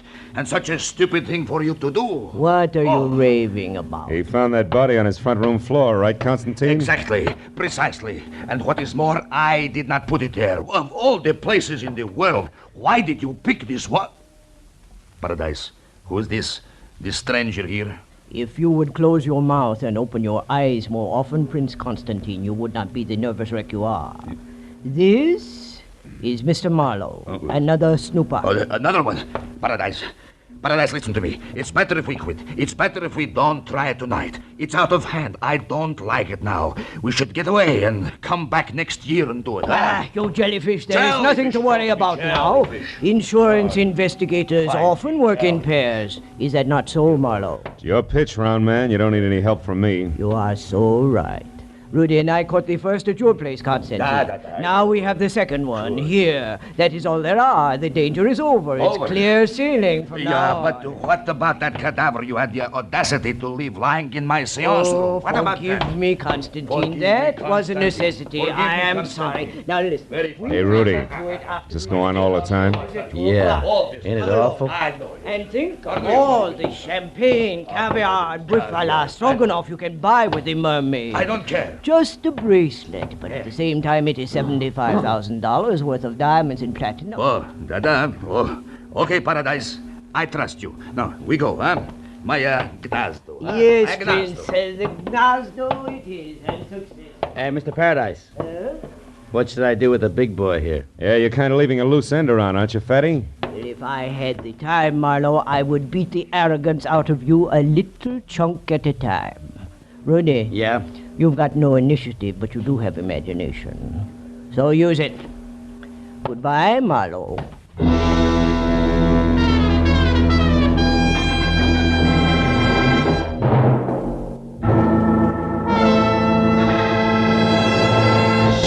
In just a moment, the second act of Philip Marlowe. But first, it's a big break in entertainment for you and a big break in a career for some talented youngsters when Horace Height's original youth opportunity program opens the door to fame and fortune every Sunday evening on CBS. Popular Horace Height is host to young folks who want to break into show business. And every Sunday evening, one lucky winner does break in, to his delight and your listening pleasure. Yes, for music, comedy, thrills, and all-around fun. Listen to Horace Height Sunday evenings, another great CBS show heard over most of these same stations. Tune in this fall for the shows that you love best of all. Listen carefully. Here's the address. It's CBS, CBS. Now, with our star, Gerald Moore, we return to the second act of Philip Marlowe and tonight's story, The Tale of the Mermaid.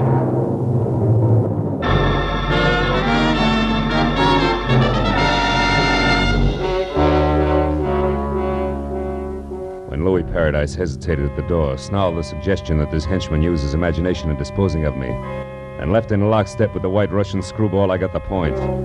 But even if I'd missed it entirely, one look into Brother Rudy's eyes would have done the trick. There were no pupils, just slits of lethal viciousness. Windows to his warped little mind where I could practically see the montage going on. That ran from ancient thumbscrews by candlelight up to a generous beating by street lamp with brass knucks. I felt a cold knot grow in the pit of my stomach as Rudy, with a cannon in his hand, pointed at my head, started toward me. And from someplace outside, I got a break. Two romantic cats. Rudy spun toward the sound. One chance to a customer, Rudy, and you missed! Kill you, Marlowe. I'll blow your head off. Not tonight, gentle soul. Give it to me. I don't want you to hurt yourself until we've had a chance to talk. That's it. Now, lie down. I knew there was some reason why I like cats, their voices. Okay, Rudy, you've had enough rest. Now let's get back to business. Now, wait a minute. Come on, get up. We're going to talk. Wait, hold it, please. No reason for any more rough stuff. I'll cooperate. That's better.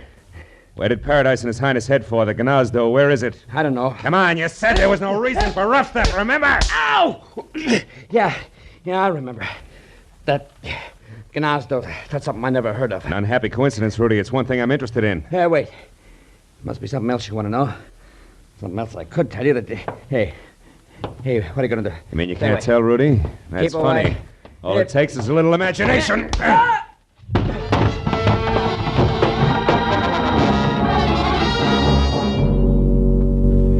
With Rudy out of the way, I started through the place looking for all-important answer to what was the Gnazdo. But 20 minutes of turning drawers and closets inside out revealed nothing more exciting than Louis Paradise's address book.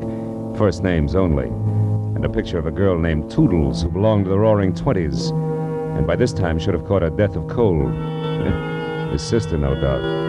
But no lead on the Gnazdo. So on the slim chance that my client Stanley Ott might already be back in this world and able to help, I got outside into my car and drove to the first drugstore where, after checking the phone books under everything from bars to bathhouses for a Gnazdo and getting no place, I called Corey Riggs at the nurse's home.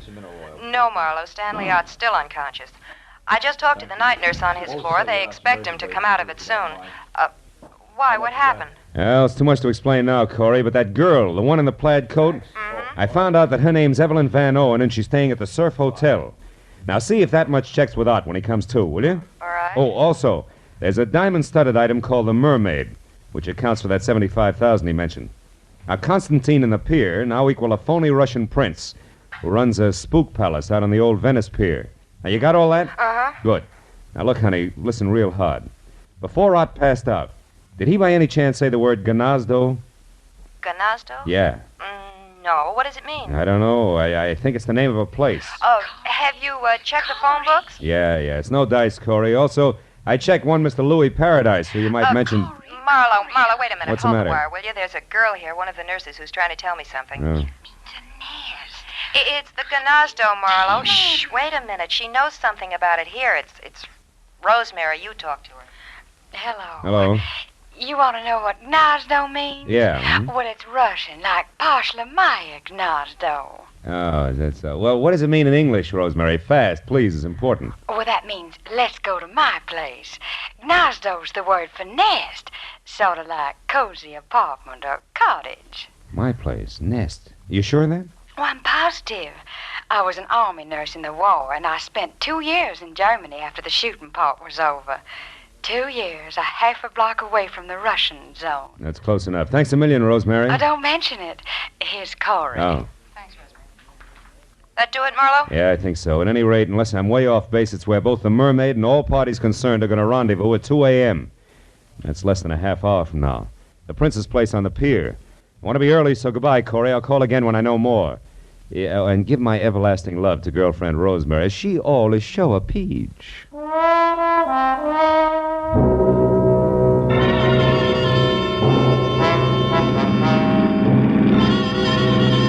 There was still a few parts missing, the way there always are. But as I drove fast for the old Venice pier and added as I went along, it came out something like the team of Paradise and Prince Whatchamacallit ready, willing, and able to pay $75,000 for a piece of jewelry that one Evelyn Van Owen now owned. A mermaid, which according to the data I'd found on the insurance man's body had once been stolen from Evelyn's late uncle. But I left it there when my rearview mirror said a long gray sedan that had been tagging me discreetly for the last 3 blocks was now being indelicate about it and closing fast. The driver was old pal Rudy, and as he came abreast, he headed for me.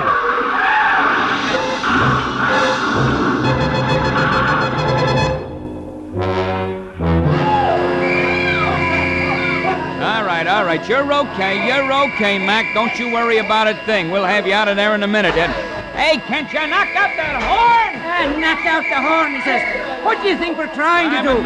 It ain't so easy getting my hand past this printed hood, you know. Oh, gee. Oh. Well, that's better. Hey, cabby, what'd I hit? Well, in order of their appearance, Ooh. Mac, your car into a telephone pole, and then you into your dashboard. Oh, fine. Yeah, you're sure lucky you bounced off the curb first, mister. I'll say. Slowed you down plenty. Oh, hey, here comes the ambulance. Yeah. Look at the roll. Not for me. I'm all right. Hey, come on, cabby, help me out of this, will you? Sure, that's what we're trying to do, but don't you worry, the ambulance ain't for you. It's for the guy that sideswiped you and then tried to get away. I seen what happened, and I went after him in me cab. He turned into a dead end, no less, trying to shake me. Ooh, is he a mess? But I guess he'll live all right. Hey, what's he got against you anyhow, Mac? Just my life. Listen, your cab's still all right? Sure, there's someplace you gotta go? There is. The old Venice Concessions Pier, my friend, and the sooner the better. Come on.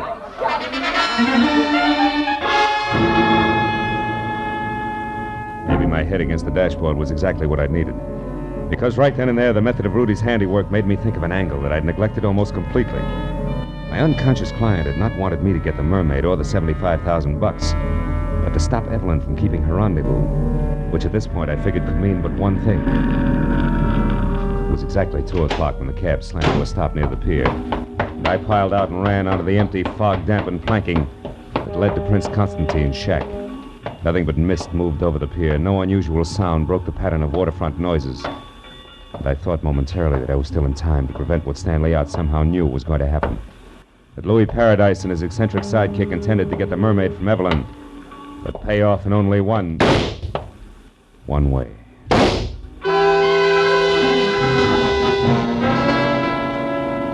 I ran to the rear of the shack on stilts and got close to the half-open door where I could see and hear and found out just what I'd expected. In the storeroom, spread out and very still on the oil-soaked planks that were a makeshift floor, was the lifeless form of a girl, who, according to the plaid coat she wore, was the late Evelyn Van Orn. And kneeling close to a gun in one hand, the sparkling mermaid in the other, was her executioner, Louis Paradise. Next to him is number one boy, Prince Constantine Chevnov, not very happy. A fool to shoot her was stupid. Yes. 75 grand, stupid. Or would you have preferred that I pay Miss Van Owen in cash? I had to kill her. Yes, Paradise, but the gun, so much noise. We can't afford to attract attention. With 2 corpses on hand, I should say not, Prissy. Don't try it, Louis. Oh, the mermaid. The space between the boards. The mermaid. Oh. It's in the water, Chevnov. Shame. Yeah. Yes, it's a shame. We did so much, worked so hard. Yeah, killed so often. Gonna run for it, Your Highness? Run? Nah. No, Paradise is dead here. Without Paradise, I am not so brave. I will do as you say. Keep quiet. Don't make a sound, Chevnov. We got company. Quiet! Pardon me. Can you please tell me where Louis Paradise can be It's Louis Paradise there. Who are you? Evelyn Van Owen. What? Van Owen? Oh. The woman who was supposed to sell the mermaid to Paradise? That's right. But on my way over here, just after I left my hotel, somebody struck me, knocked me out. Took my coat there and my purse and ran. Your purse with the mermaid, no doubt. Yes. And that, Miss Van Owen, makes this angle shooter here. Yeah. The very dead nurse, Corey Riggs. Let's get out of here.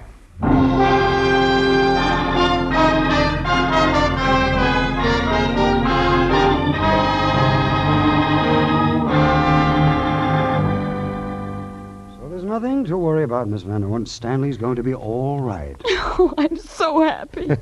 Why is it women always cry when they're so happy? Huh? I don't know, but it's effective. Well, I'll run along now. Goodbye. Bye, Doctor. Bye. You know, Mr. Marlowe, when I was in Stanley's room with the doctor, Stan said he didn't lose control of his car at all when he had that accident in front of your place. He was run off the road by a gray sedan, I know. Because I had the same treatment.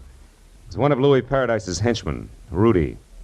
Where's your car, honey? I'll walk you out. Oh, just outside the front door. Mm-hmm. Tell me, did I tell you why Rudy roughed him up? Yes, in a way. You see, I told Stanley about the deal with the mermaid, and he thought it all sounded a little phony. Can't understand why. He's a lawyer, you know. Now, legal type mind. Yeah. He said meeting anyone at 2 in the morning was ridiculous, so he investigated as much as he could because he was worried about me. We're engaged, you know. No, I never would have guessed. And he found out that Mr. Paradise was a fence. And Stan said that probably he never intended to give me the $75,000 for the mermaid at all. That they intended to kill me. Here we are.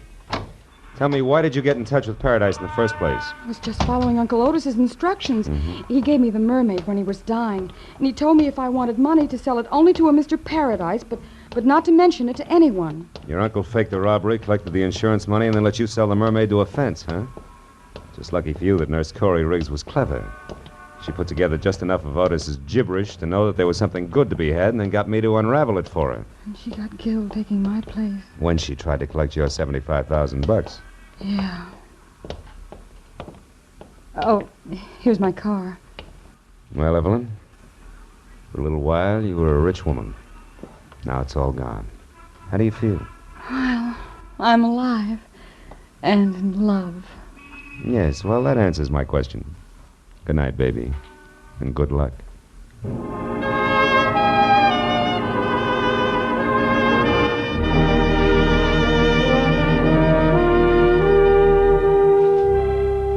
When I left the hospital, I wandered back to the old Venice Pier in Prince Constantine's Gnazdo.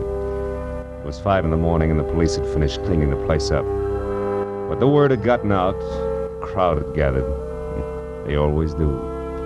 Curious, restless, sordid crowd, equipped with everything from grappling hooks to homemade diving helmets, all climbing over each other for a chance to fish for the Mermaid. She who had brought death to 3 people, injury to 2 others in the course of one night. And suppose they found her. What then? A lot of glittering pieces of white coal set in a metal frame we call precious. Look at the sucker's grab. That's all, Marlowe. Home and to bed.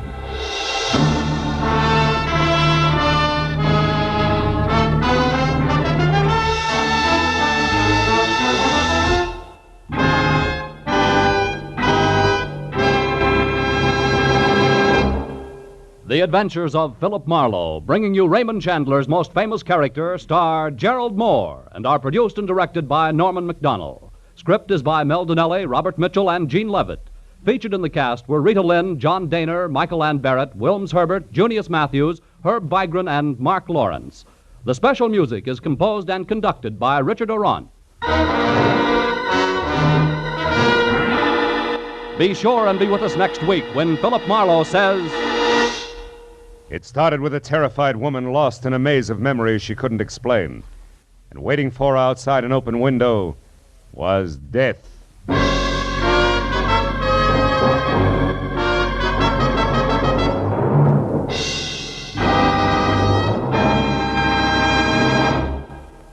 Another show has joined the CBS Sunday Night Parade. It's The Contented Hour, starring Buddy Clark and featuring the finest in popular and semi-classical music.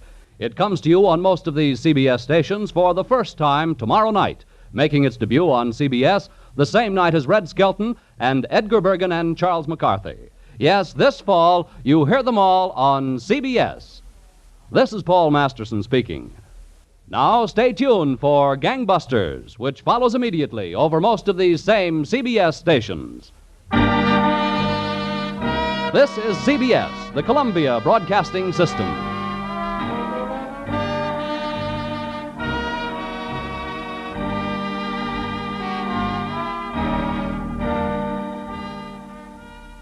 And from 75 years ago today, 8:30 p.m. Eastern Time on CBS, Philip Marlowe, Gerald Moore, starring as Marlowe. Coming up tomorrow on Classic Radio Theater, we'll have Westerns with Gunsmoke, starring William Conrad, Have Gun Will Travel, starring John Daner, Casey Crime Photographer, starring Stotts Cotsworth, an episode of Gangbusters from 1948, and an episode of Lum and Abner. Up next, though, Escape.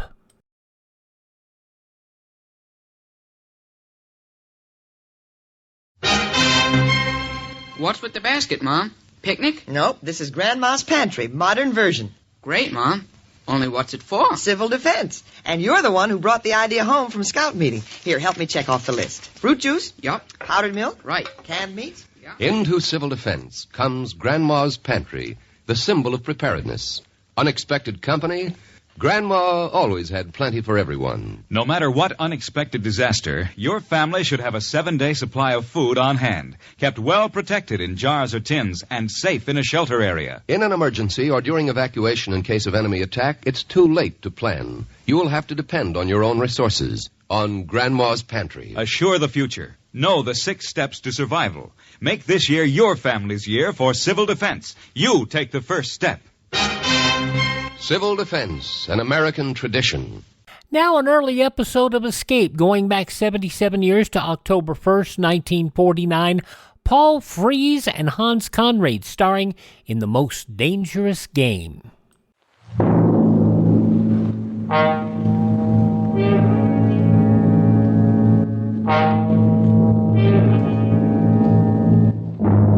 Worried about the price of butter and eggs? Fed up with a housing shortage? Want to get away from it all? CBS offers you Escape.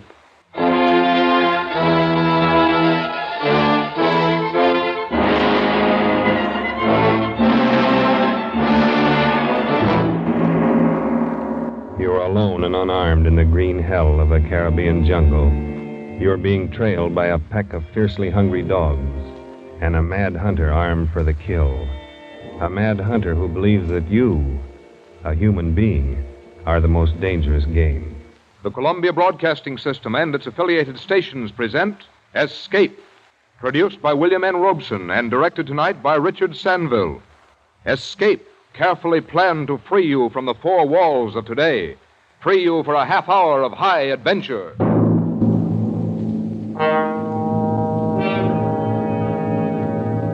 Tonight, we escape to an island in the Caribbean and the weird sportsmanship of a madman, as Richard Connell tells it in his unforgettable story, The Most Dangerous Game.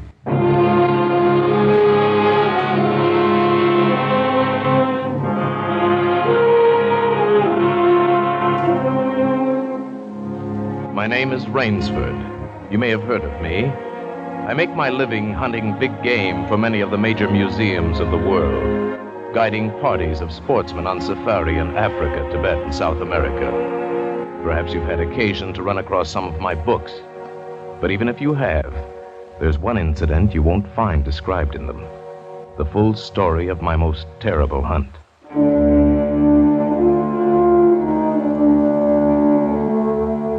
It all began on board a private yacht en route to Rio. Whitney, my host, and I were smoking our pipes on deck, lounging back in steamer chairs, enjoying the sensuous drowsiness of the warm night. Good dinner, eh? Excellent.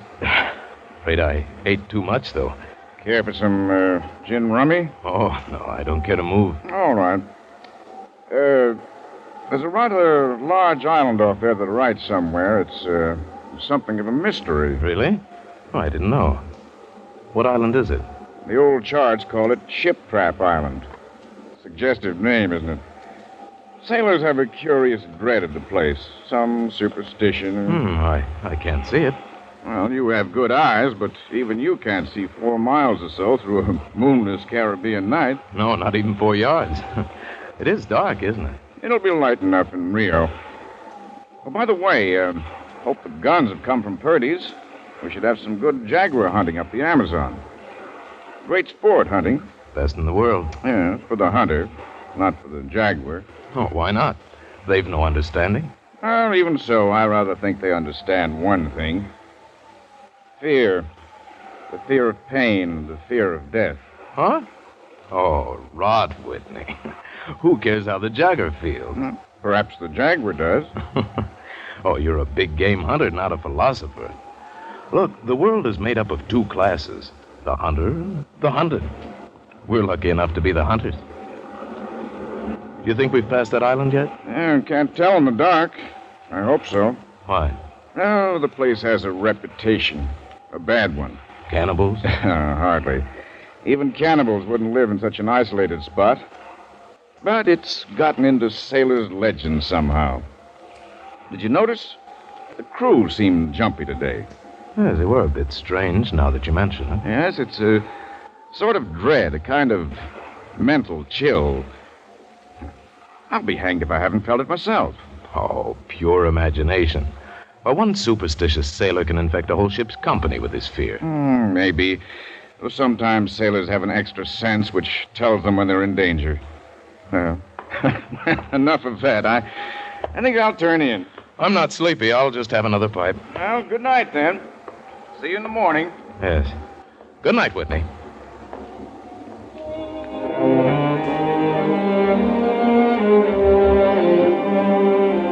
It was very dark. So dark I could have slept without closing my eyes. The night would have been my eyelids. I puffed at my pipe, got drowsy. Then I was wide awake. A gun out there in the water, a gun. I sprang to the rail, strained my eyes in the direction of those shots, but I couldn't see a thing. I leaped up on the rail to get better elevation, and my pipe, striking a rope, was knocked out of my mouth. I lunged for it, and tight fingers closed around my heart as I realized I'd reached too far and lost my balance.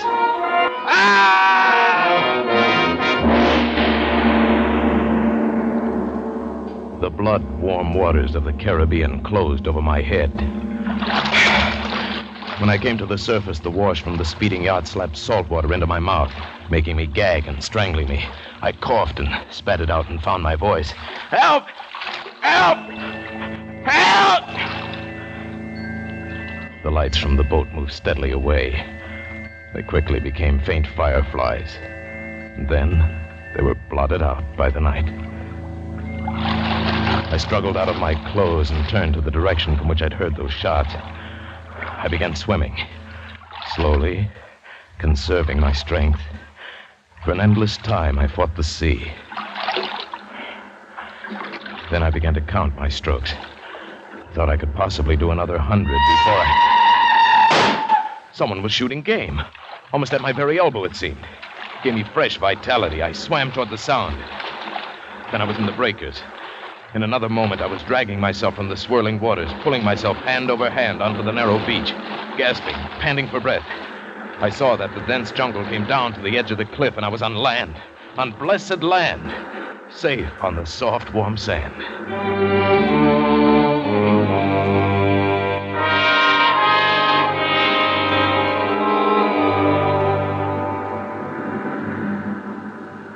I awoke late in the afternoon, a sharp hunger picking at me. As I slowly came to my feet, I saw, not far from where I'd been lying, signs of a terrible struggle in the underbrush that sloped so sharply to the beach. Some wounded thing, evidently a large animal, had thrashed about there in its death fight. And almost at my feet was a small glittering object, an empty cartridge from a .22. That was odd. The hunter had had his nerve to tackle a large brute with so small a gun. I examined the ground closely and found what I'd hoped for. The print of hunting boots. They pointed up toward a recess in the cliff, and I hurried quickly after them, for night was beginning to settle on the island.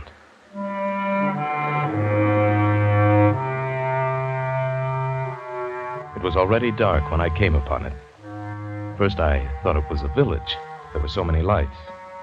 But as I came closer, I saw that all the lights were in one building, a chateau on a high bluff. In a few moments, my bare feet were padding up stone steps, and I stood in front of the massive oaken door.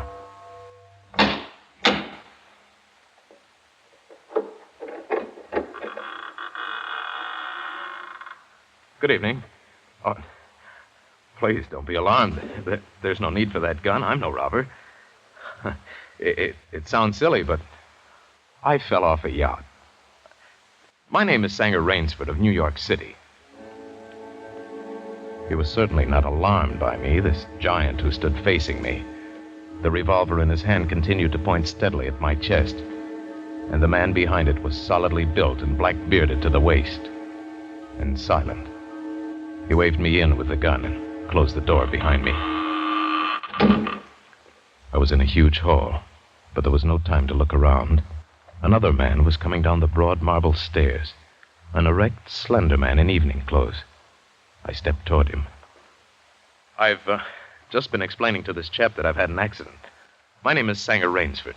It is a great pleasure and honor to welcome Mr. Rainsford, the celebrated hunter, to my home. Wow. Thank you. I've read your book on hunting snow leopards in Tibet. I'm General Zarov. Believe me, General, I'm very happy to see you. All right, Ivan, you can put down that gun. This gentleman is a guest. Ivan is an incredibly strong fellow, but he has the misfortune to be a mute. A simple thing, but a bit of a savage. I'm even happy to see him. Come, we should not be chatting here. You want clothes, food, rest. You shall have them. This is a most restful spot. I can't tell you how grateful I am. It is my pleasure. Follow Ivan, if you please, Mr. Rainsford. I was about to have my dinner, but it can wait. I think my clothes will fit you.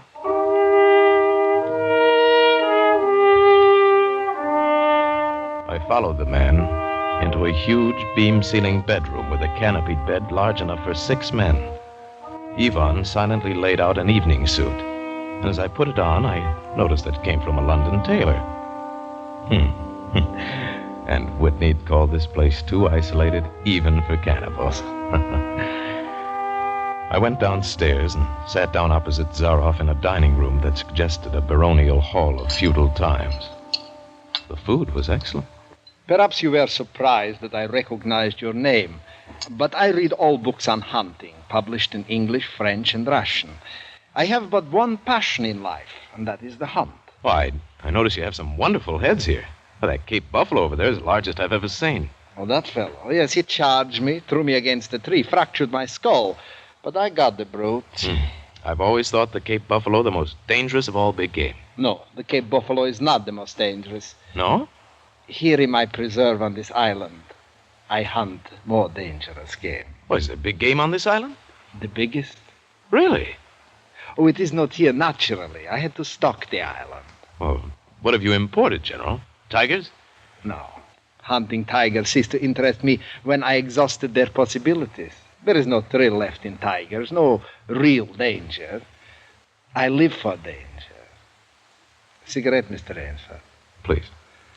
We will have some capital hunting, you and I. But what game? I'll tell you. You will be amused, I know.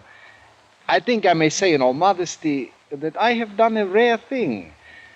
I have invented a new sensation. May I pour you another glass of port? Thank you. I have been a hunter all my life, but after many years of enjoyment, I found that the hunt no longer fascinated me. It had ceased to be what you call a sporting proposition. I always got my quarry, always. And there is no greater bore than perfection. Then you were a very good hunter, General. No. I had merely discovered that the animal has nothing but his legs and his instincts. Instinct is no match for reason. When I realized this, it was a tragic moment for me. As I told you, I loved to hunt. And then it came to me as an inspiration what I must do. And that was? I had to invent a new animal to hunt. A new animal? Why, you're joking. I assure you I am not, sir. A new animal, and so I found one. I bought this island, built this house, and here I do my hunting. The island is perfect for my purpose. There are jungles with a maze of trails in them, hills, swamps. And the animal, General Zaroff? It supplies me with the most intense excitement of all. I never grow bored now, for I have a quarry with which I can match my wits. An ideal quarry, with courage, cunning, and above all, reason. But no animal can reason. My dear fellow, there is one that can. I can't believe you're serious. But there's some grisly joke. Of course I'm serious. I'm speaking of hunting. You're speaking of murder. Surely your experiences in the Did war... not make me condone cold-blooded murder. I'll wager you'll forget your notions when you go hunting with me. Why, you've a genuine new thrill in store for you, Mr. Raines. Thank you. I'm a hunter, not a murderer. Oh, dear me, that unfortunate word again. But I hunt the scum of the earth, sailors from tramp ships, lascars, mongrels... Where do you get them? This island is called Ship Trap. There is a row of lights out there on the reef which indicate a channel where there is none, only rocks. I control the lights from my tower. You wreck their ships and then you shoot down the men. Oh, but I treat my visitors with every consideration. They get plenty of good food and exercise. They get into splendid physical condition. You shall see for yourself tomorrow. Would you like some more port, please? What shall I see tomorrow? We'll visit my training school. It's in the cellar. I have about a dozen there now. Sailors. Inferior lot, I regret to say. More accustomed to the deck than the jungle. Ivan, we'll have our coffee now. Thick Turkish coffee, Mr. Rainsford. Very good. No. Is your appetite quite gone? No coffee, thank you. Just one, Ivan. It is a game, you see. I suggest to one of them that we go hunting. I give him 3 hours start. I am to follow, armed only with pistol of smallest caliber and range. My quarry eludes me for 3 whole days. He wins the game. If I find him, he loses. And if he refuses to be hunted? Oh, I give him the option. If he won't hunt, I turn him over to Ivan here. Ivan once served as official executioner to the great white Tsar, and he has his own ideas of sport. Invariably, they choose the hunt. And if they win? To date, I have not lost. I don't wish you to think me a braggart. Once did almost win. Eventually, I had to use the dogs. The dogs? Yes. Just step over here to the window a moment. I want you to see my courtyard. Go ahead, Mr. Rainsford. Open the window, please. And I have a dozen, as you can see. They are let out at 7 every night. If anyone should try to get into my house or out of it, well, it would be regrettable. And now I want to show you my new collection of heads. Will you come with me to the library, please? I hope you'll excuse me tonight. I'm really not feeling at all well. Oh, I am sorry. You need a good, restful night's sleep. Tomorrow you'll feel like a new man, and then we'll hunt. I wonder at the promising prospect. But I was already hurrying from the room and up the marble stairway. I heard him calling after me. Sorry you can't go with me tonight. I expect rather fair sport, a big, strong native from west coast of Africa. He looks resourceful. The bed was good. I was tired, but I didn't sleep. I didn't toss or turn. I didn't move. I just lay rigidly in one spot, my eyes on the ceiling, my arms tight against my side, my breathing slow and heavy, my mind empty, waiting. The inky black was just beginning to dissolve. A thin line of gray was just beginning to seep insidiously into my room when Zaroff found his quarry. Then, I suppose I slept. When I awoke, the sun's shadows were already slanting through my room. Must have been well after noon. I came down to find General Zaroff pouring himself a glass of brandy by the sideboard. Mr. Rainsford, feeling better, I trust? Yes. I wish I could say the same. No, I'm not well. Hunting was no good last night. He made a straight trail, offered no problems at all. General, I want to leave the island at once. Mr. Rainsford, tonight we will hunt. You and I. No, General. I've told you I will not hunt. I beg you to reconsider. My idea of sport is much more diverting than Ivan. You mean that? Yes. You and I. It's really an inspiration. A foeman worthy of my steel at last. Oh, you'll find this game worth playing, Rainsford. Your brain against mine. Your woodcraft against mine. Your strength and stamina against mine. Outdoor chess. And the stake is not without value, eh? And if I win? If I do not find you by midnight of the third day, then I'm defeated. My sloop will place you on the mainland near a town. Oh, you can trust me. I give you my word as a gentleman and as a sportsman. Of course, you in turn must agree to say nothing of your visit here. I'll agree to say nothing of the kind. Well, in that case, well, why discuss it now? 3 days from now, we can chat about it over a bottle of Veuve Clicquot. Unless... And now listen, Rainford. Ivan will supply you with hunting clothes, food, and knife. I suggest you wear moccasins. They leave a poorer trail. I suggest, too, you avoid the big swamp in the southeast corner of the island. There's quicksand there. And now you'll want to start, no doubt. I shall not follow until dusk. Hunting at night is so much more exciting than by day, don't you think, Mr. Rainsford? Good hunting.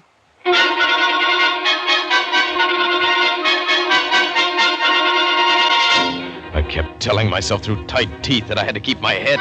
Keep my head. My first idea had been to put distance between myself and Zaroff, and so I'd plunged into the jungle in a blind panic. Before long, I shook it off and stopped. Straight flight was futile. It would only bring me out to the sea. Then I hit upon the idea of giving him a trail to follow. I would begin our dangerous game by playing the fox.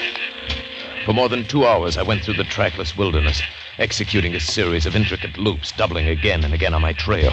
Night found me leg-weary, with hands and face lashed by the branches. I needed rest badly, and having played the fox, I decided now to play the cat. I climbed into the crotch of a huge tree.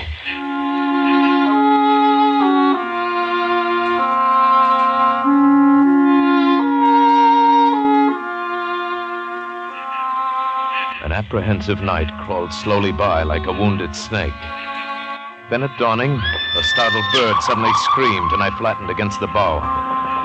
Through a screen of leaves as thick as tapestry, I saw the general. Came slowly, his eyes fixed on the ground. Almost beneath my tree, he paused and went down on one knee, studying the ground. I would have gone for him, leaping the way a panther does, except for the small automatic in his right hand. After a seemingly endless time, he came back to his feet. His eyes left the ground and traveled inch by inch up the tree. I froze, every muscle tensed for a spring. But the hunter's eyes stopped just before they reached the limb on which I lay.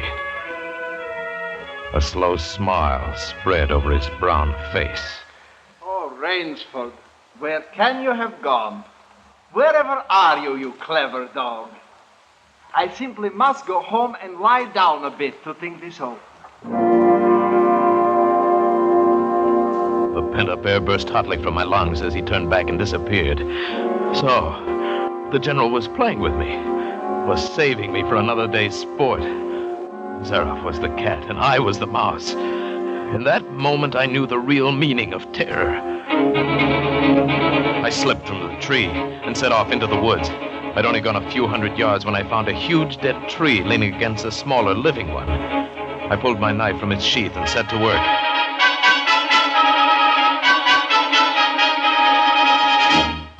When the job was finished, I threw myself down behind a log 100 feet away. How long I waited, I don't know. It seemed like days. It was probably only a few hours. Then he was coming again, with the sureness of a bloodhound. Nothing escaped those searching black eyes. No crushed blade of grass, no bent twig, no mark, however faint, in the moss. He was so intent on his stalking, he was upon the thing before he saw it, his foot touching the protruding branch that was the trigger. The dead tree, delicately adjusted to rest on the cut living one, crashed heavily to the earth. And I waited yet another moment, not daring to look up and see if it really had done its work. Rainsford, if you're within the sound of my voice, let me congratulate you. There aren't many men who know how to make a melee man-catcher. I am a lucky man, Rainsford. My reflexes are still good. Did you see me spring back even while it was falling? Rainsford, can you hear me? You are proving interesting. I'm going back now to have my wound dressed. Don't be alarmed. It's only a slight one. I shall be back. I shall be back.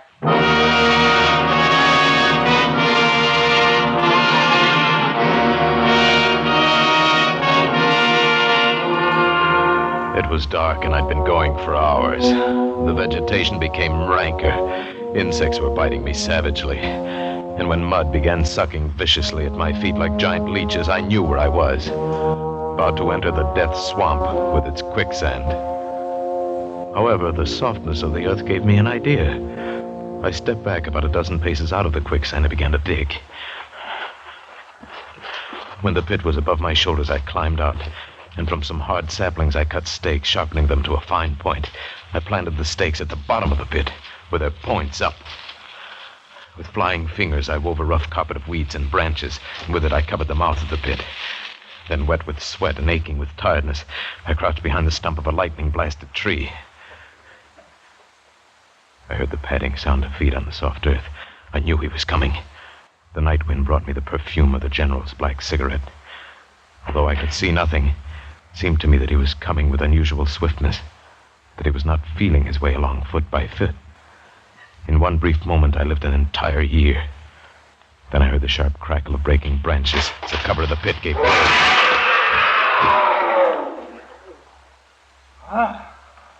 You've done well, Rainsford. Very well. Where did you get the tie? Your Burmese tiger pit has claimed one of my best dogs. And so you score again. I must see what you can do now against my whole pack. He went away again, but I just lay there in the swamp that night. At daybreak, I was awakened by a distant sound, faint and wavering, the baying of a pack of hounds.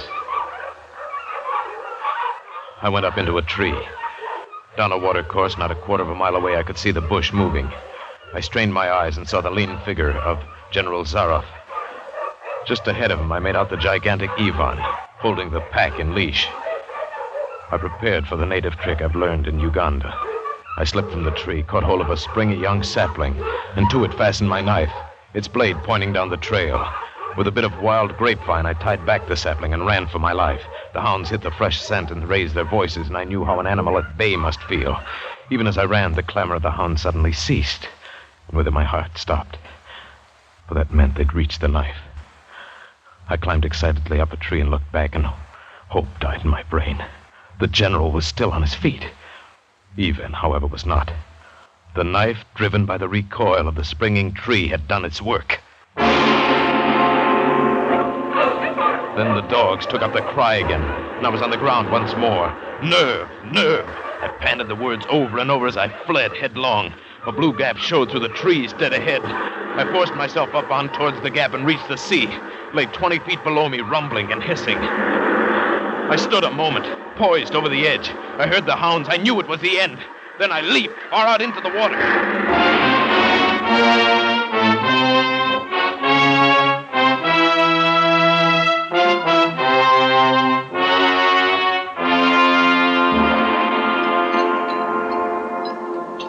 Well, it's been a busy day, eh, Adam?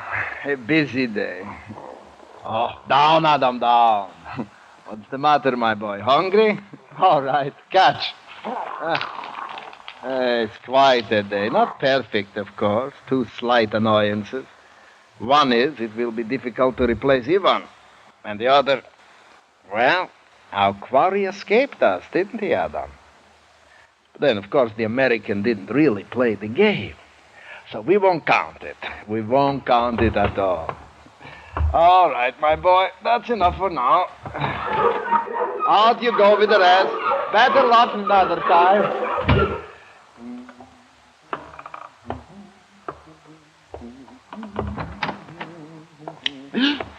Rainsford. Good evening, Jack. How did you get here? I swam. I found that quicker than walking through the jungle. I congratulate you. You have won the game. No, General. Yes, of course you have. I'm still a beast at bay. Get ready, General Zarov. I see. Splendid. One of us is to furnish a meal for the hounds. The other will sleep in this very excellent bed. Good, Rainsford. Good. Anger.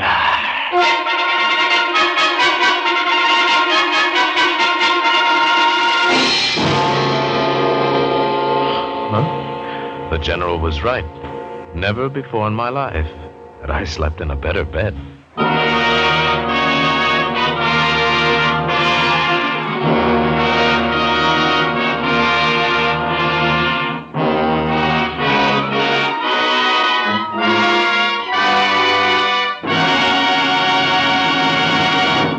Escape is produced by William N. Robeson and was directed tonight by Richard Sanville. You have escaped tonight in the Richard Connell story, The Most Dangerous Game, adapted for radio by Irving Ravitch, with Paul Freese as Sanger Rainsford and Hans Conreid as General Zaroff.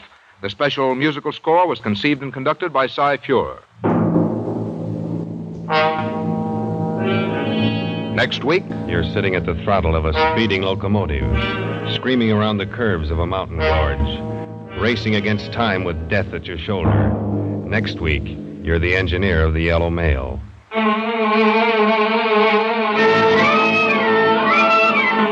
Next week, CBS offers you Escape with Frank H. Spearman's exciting story of railroading the run of the Yellow Mail. Until this same time next week, then, good night. This is CBS, the Columbia Broadcasting System.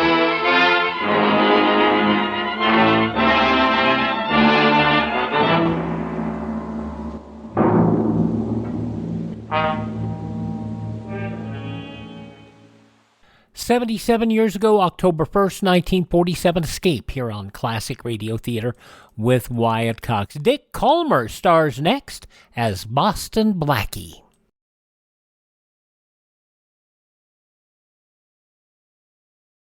This is Dennis James.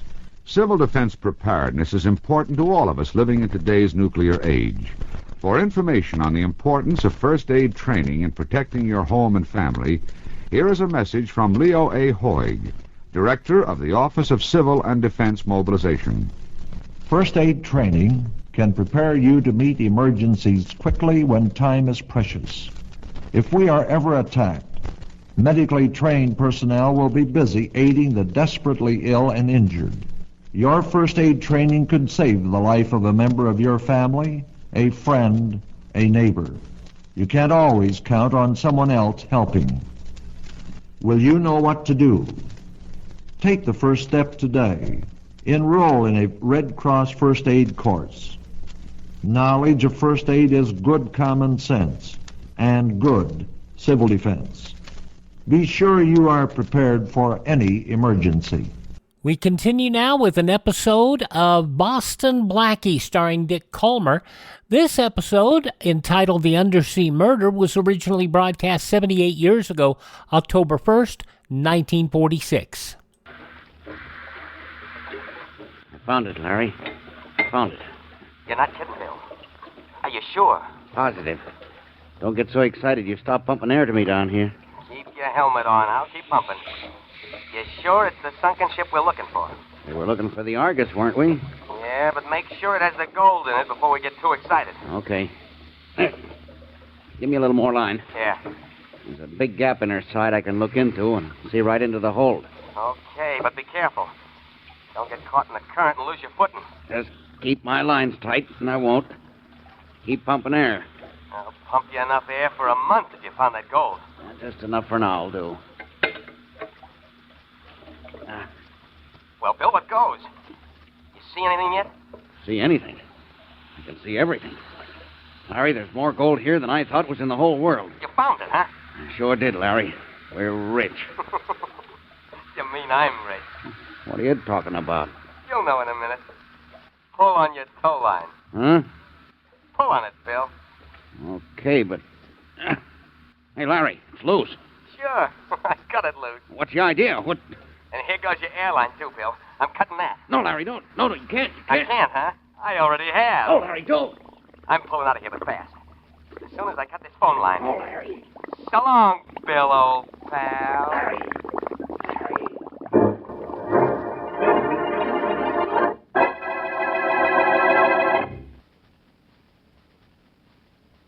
And now on to Dick Kollmar as Boston Blackie. Enemy to those who make him an enemy. Friend to those who have no friend.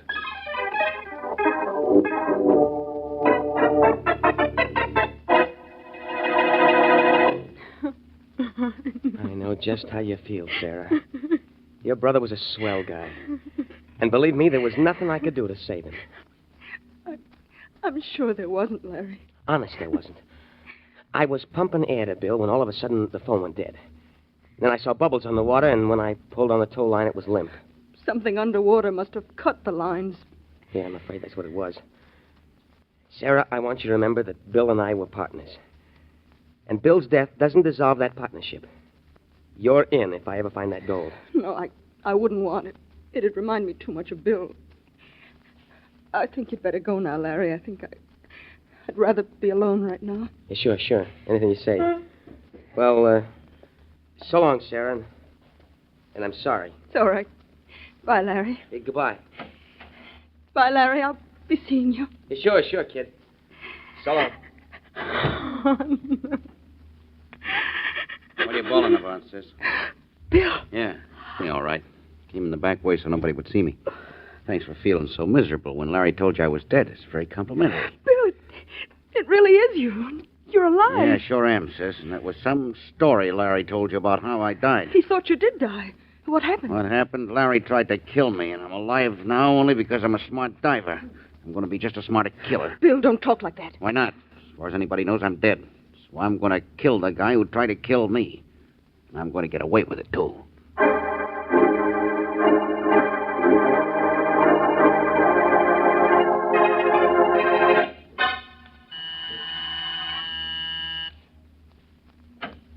Yes? Boston Blackie?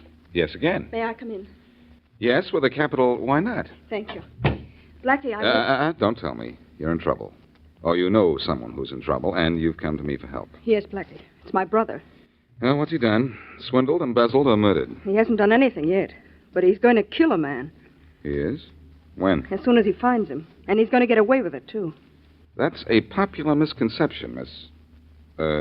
Bronson. Sarah Bronson. My brother's name is Bill. Bill Bronson, the diver? Yes. Oh, now, wait a minute, Miss Bronson. Your brother died this morning. I heard it over the radio not an hour ago. My brother's very much alive, Blackie. And it's because everyone thinks he's dead that he thinks he can get away with murder. Well, I have a hunch he's right, up to a point. Who was he going to kill? Larry Matthews, his partner. That wasn't an accident under the water this morning. Larry tried to kill Bill by cutting his lines. Uh-huh. So Bill wants to stay dead and get his revenge.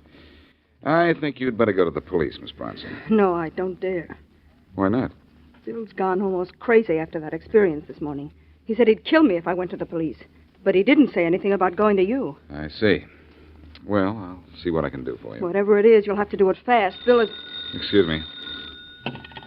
Hello. Hello, Blackie. This is Charlie Kingston. Oh, hello, Charlie. I'll call you back in just a minute. Nothing serious, Blackie. I'm just keeping a promise I made to you. What promise? You know about never jumping into a new business deal without telling you what I've done. Well, tell me about this one some other time, Charlie, will you? I've got to keep a man named Larry Matthews from being killed. Did you say Larry Matthews? Yes. He's going to be killed? Good heavens, no. I won't have anyone murdered in any of my offices. What? He's downtown in my manager's office right now, and they just closed a deal for $100,000. What kind of a deal? A salvage job. I bought half interest in $2 million worth of gold Matthews and Bronson that dead diver found. I saw the chart myself. Look, Charlie, phone your manager and tell him to hold Matthews there. Bronson isn't dead. Matthews tried to kill him, and now the diver is out to kill Matthews. What? Well, I don't understand. Never mind what you don't understand. Phone your manager, tell him the whole story, and tell him to hold Matthews there. I'll get there myself as soon as I can.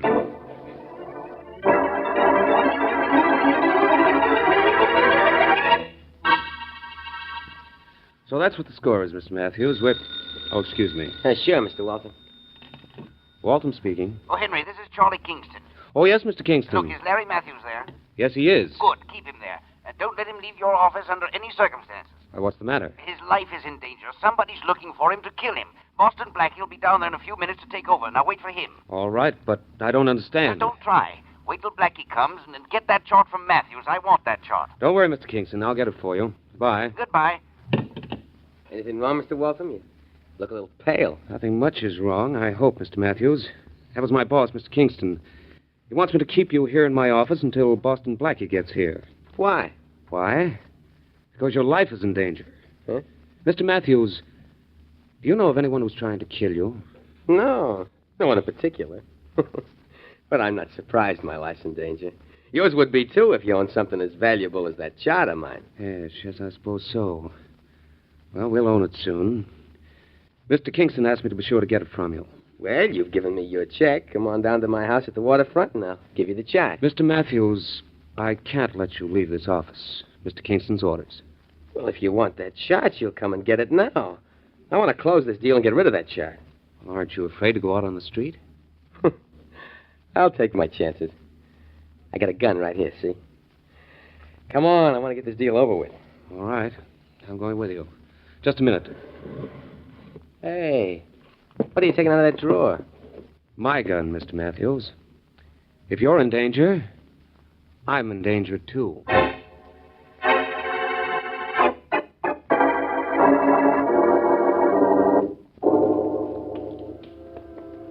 Here's my house. Wait till I unlock the door, Walton. Sure. Well, so far, so good. We haven't seen anyone who even looked as if he wanted to kill you. That doesn't make me a bit unhappy. Now, come on in. Oh, wait, I'll turn on the light.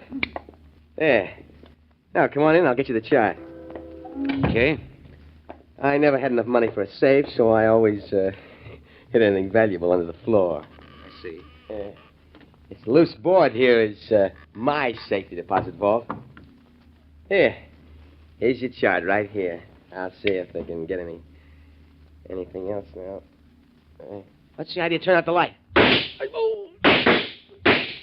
You dirty double-crosser, Waltham. You got me, but maybe one of my bullets got you, too.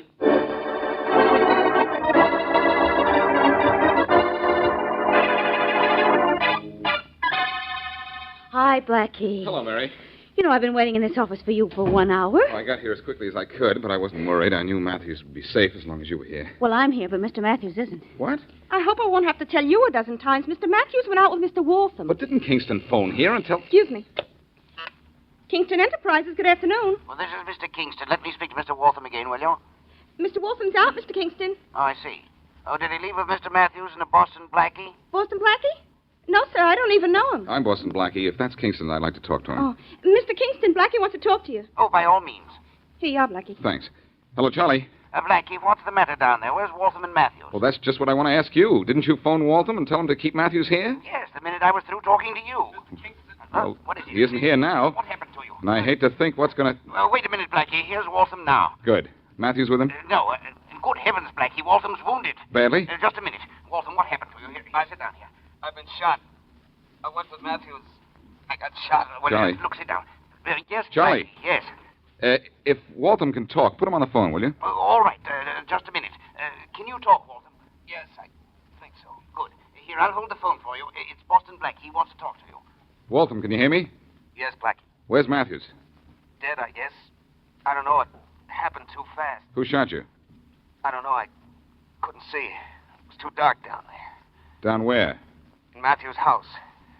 We went there to get the chart showing where the gold ship was located.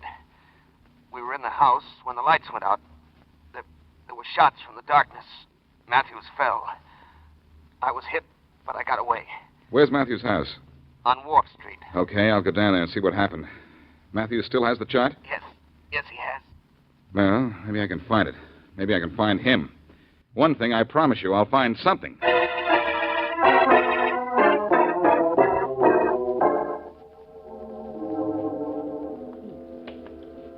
Well, I can say one thing for Wharf Street, Mary. It's not pretty, but the sea air is wonderful. Smells fishy to me.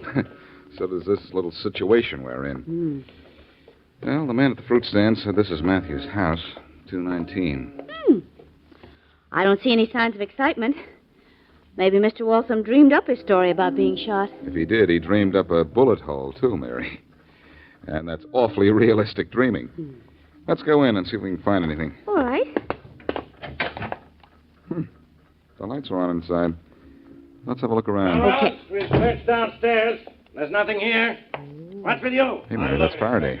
Hey, who was that? Keep looking, Rollins. I'll go out and see who it is. Blackie. You. Yes, Inspector? Me. And me, too. Don't remind me. Blackie's bad enough. Bad enough, Faraday. You mean good enough, don't you? Good enough for what? To tell you what happened here. A guy named Larry Matthews was killed. That's what happened here. We found his body inside.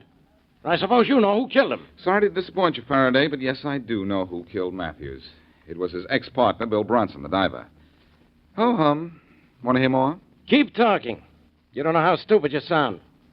Listen, Bill Bronson's sister came to see you today, didn't she? Yes. And you told her to come to see me, didn't you?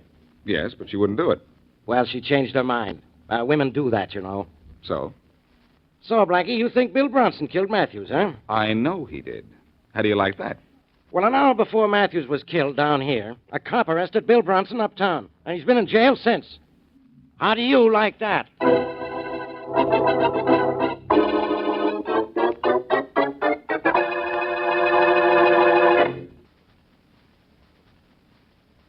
And now back to Boston Blackie.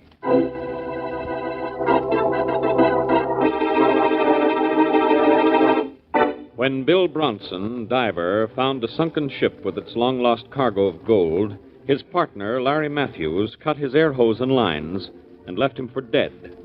But Bronson miraculously lived and swore vengeance on Matthews. The diver's sister, knowing of her brother's plan, came to Blackie for help. But before Blackie could get to Matthews, someone else got to him with a gun. And it wasn't Bronson, because Bronson was in jail.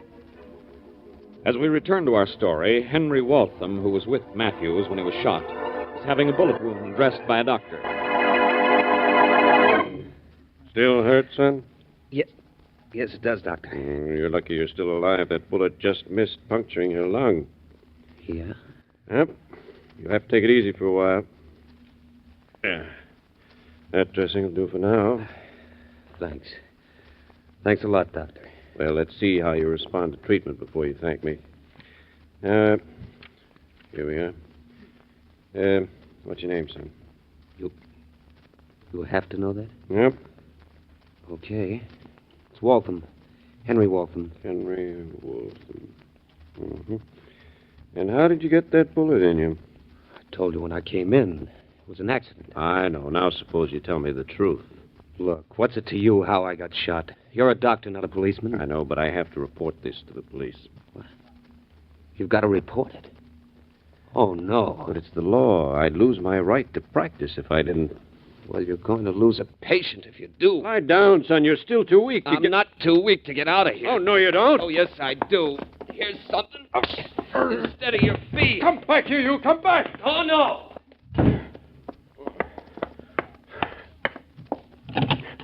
Operator, get me the police.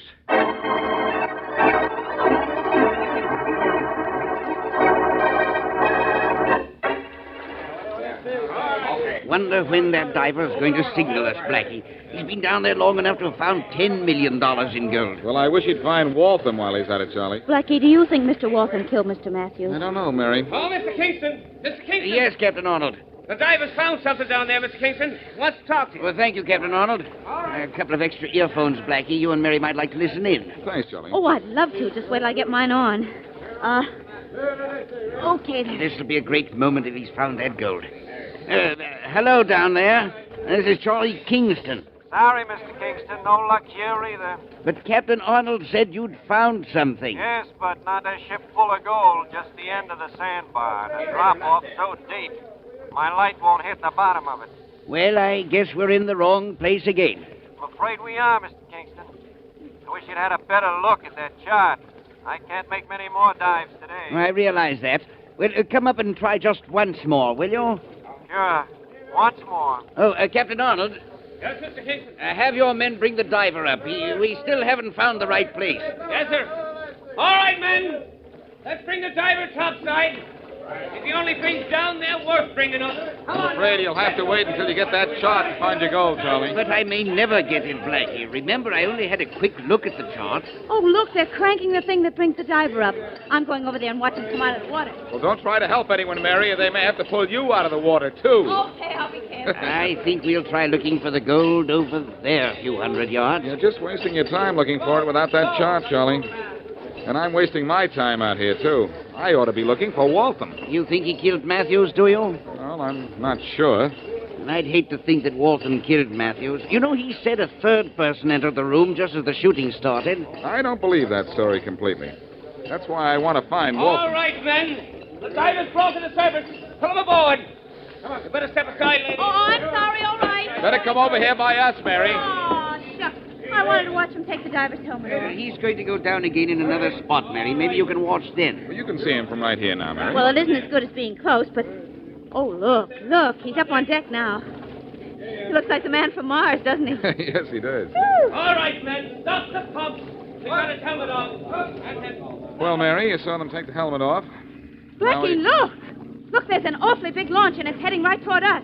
Good night. The fool doesn't see us. Can't start our engines in time to get out of his way. Captain Arnold! Captain Arnold! I see him, Mr. Kingston. He's going to crash into us. Hold on to me, Mary. Back. Blow the whistle. Tom, grab that son and bring it to the bridge. What do we do? Get everybody. He's still have time to swerve off. Yes, but he's not going to. Come here, Mary. Stay close to me. All right,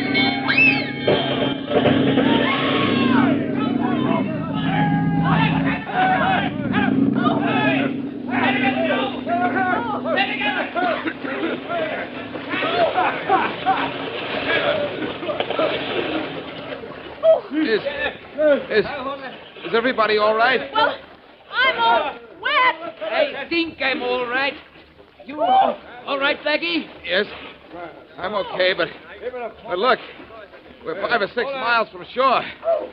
I don't like this. See if anybody can grab a plank or something from the boat. Good idea. All your men all right, Arnold? Yes. Yes, Mr. Kingston. And here comes a launch. It looks like a police boat, too. Say, it is a boat. Hello there. Hello. Save your breath, Charlie. They see us. Oh, thank goodness. They're swinging around to pick us up. Here they are. Here come the lifelines. They're ready to grab them. Okay. That's it. Here, Mary. You take this one. Oh, thanks. Well, look who's playing paupers. If it isn't Boston Blackie. Faraday. Haul him in, boys. All but that good-looking one there. He looks undersized to me. Haul me up, Faraday, or I'll haul you in here with me. What? When you know I can't swim? That's why I'd like to have you in here. Here, Blackie. I'm aboard now. Take this rope of mine. Thanks, Charlie. There, you ready? Ready. Come on. Up you go. Come on. There you are. There. Oh, wow. Thanks, Charlie. You all right, Mary? Oh, sure. Just dripping a little, that's all. Well, there's some blankets in the cabin there, Miss Wesley. Better get into one right away. All right, I guess I better, thanks. I don't know what brought you out here, Faraday, but I'm glad something did. When I came out here just in time to see that guy Waltham ram your boat. Well, how did you How'd you know it was Waltham, Faraday? Well, because a doctor reported treating his wound and told how Waltham slugged him and skipped out. Then the next report I got on Waltham was that he was seen getting into a powerboat in the harbor. Oh, Inspector Faraday. Yeah, Rollins, what is it? Just got a radio message from shore, Inspector. Yeah, so what? So we don't have to look for Waltham anymore. He walked into the 18th Precinct station and gave himself up.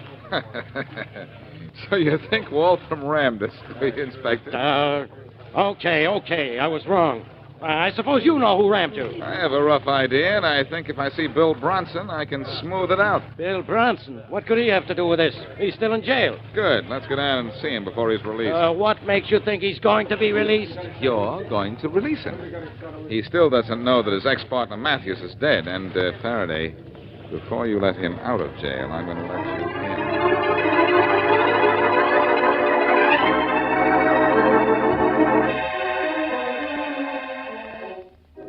I have some bad news for you, Bronson. I'm in jail, Blackie, and you say you have some bad news for me. That's funny. Yeah, but this isn't, Bronson. Hey, Faraday. You and Blackie got awful long faces. What's the matter? Your sister's dead, Bronson. Huh? Sarah's dead? Yes. Killed by the man who tried to kill you. Why, that dirty Matthews out. Wait a minute. That won't do any good, Bronson. All we want you to do is give us all the information you can.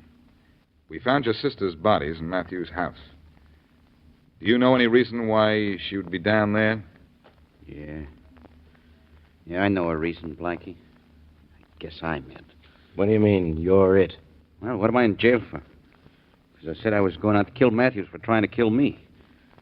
Well, I guess this went down there to kill him just to keep me from doing it. Only Matthews shot first. Yeah, the low-down... And that's enough of that, Bronson. Now, look, your sister's dead just because you wanted to take the law into your own hands. Now, if you've learned your lesson, I'll let you go free. Yeah, I've learned my lesson, Inspector. All right. Go home and be a good boy, because I don't want to have to teach it to you again.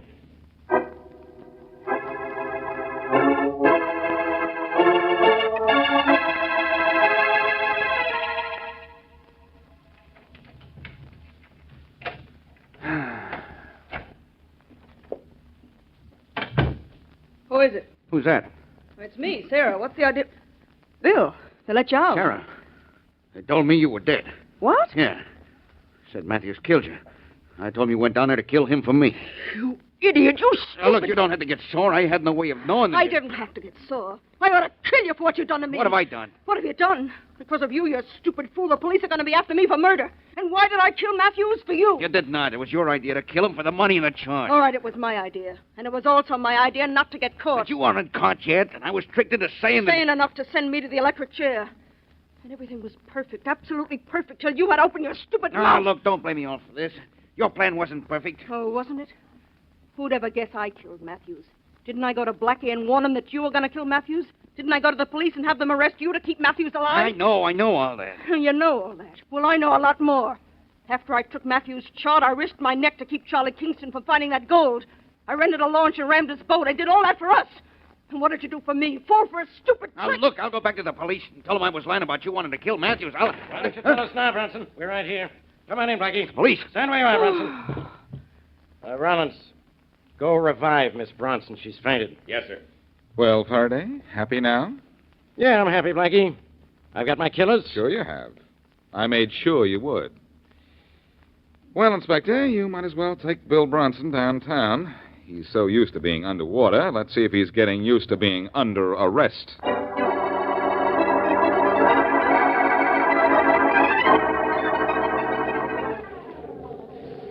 Hello down there. Any luck, Diver? I'm coming to the hull of a ship now, Mr. Kingston. I'll let you know in a minute. Good. Well, we'll know in a minute, Blackie, if Inspector Faraday got the right chart from Miss Bronson. Right. Waltham feeling okay, Charlie? Yes, fine, but he feels like a fool for losing his head and running out on that doctor. He doesn't know what made him do it. Oh, I suppose he was afraid the police wouldn't believe his story about how Matthews was shot. Hello there, Mr. Kingston. Oh, it's the diver. Yes, Diver? I found it, Mr. Kingston. There's plenty of it. Oh, you found the gold? You bet I have. Congratulations. Oh, thank you. Blackie, Mary, he found the gold. Wonderful. Well, that's fine, Charlie. Well, aren't you excited? It's $2 million in gold. I'm a rich man. You've been a rich man for years, Charlie. Just how rich can you get? After all, what difference does $2 million make to a man who already has 20 or 30? Do you know something, Blackie? What is it, Charlie? I never thought of that.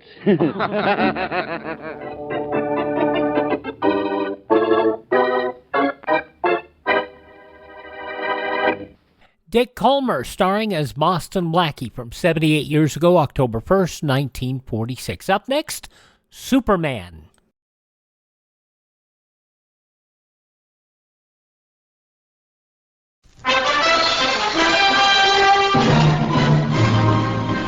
If you are planning a new building, the architect can make inexpensive changes in his design to shield against the dangers of radioactive fallout.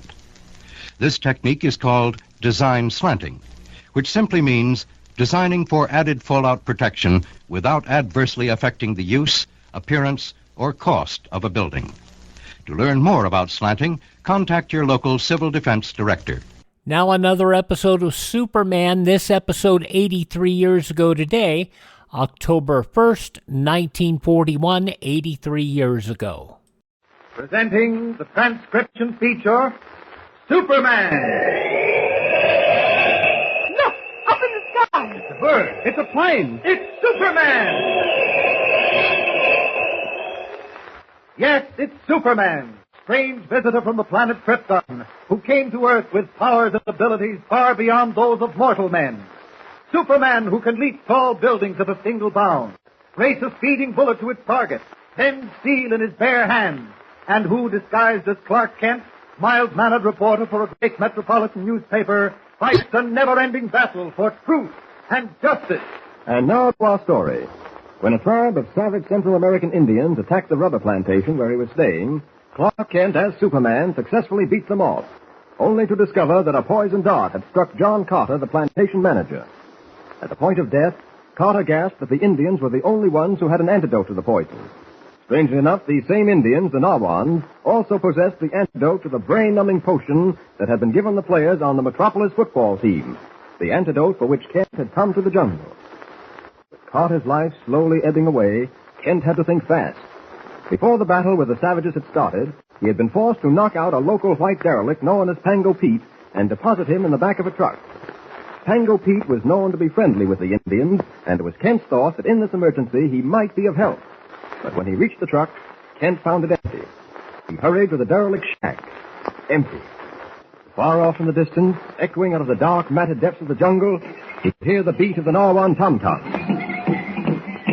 The precious minutes were slipping away. Making use of Superman's amazing power of flight, he soared out over the jungle, his keen eyes piercing the darkness.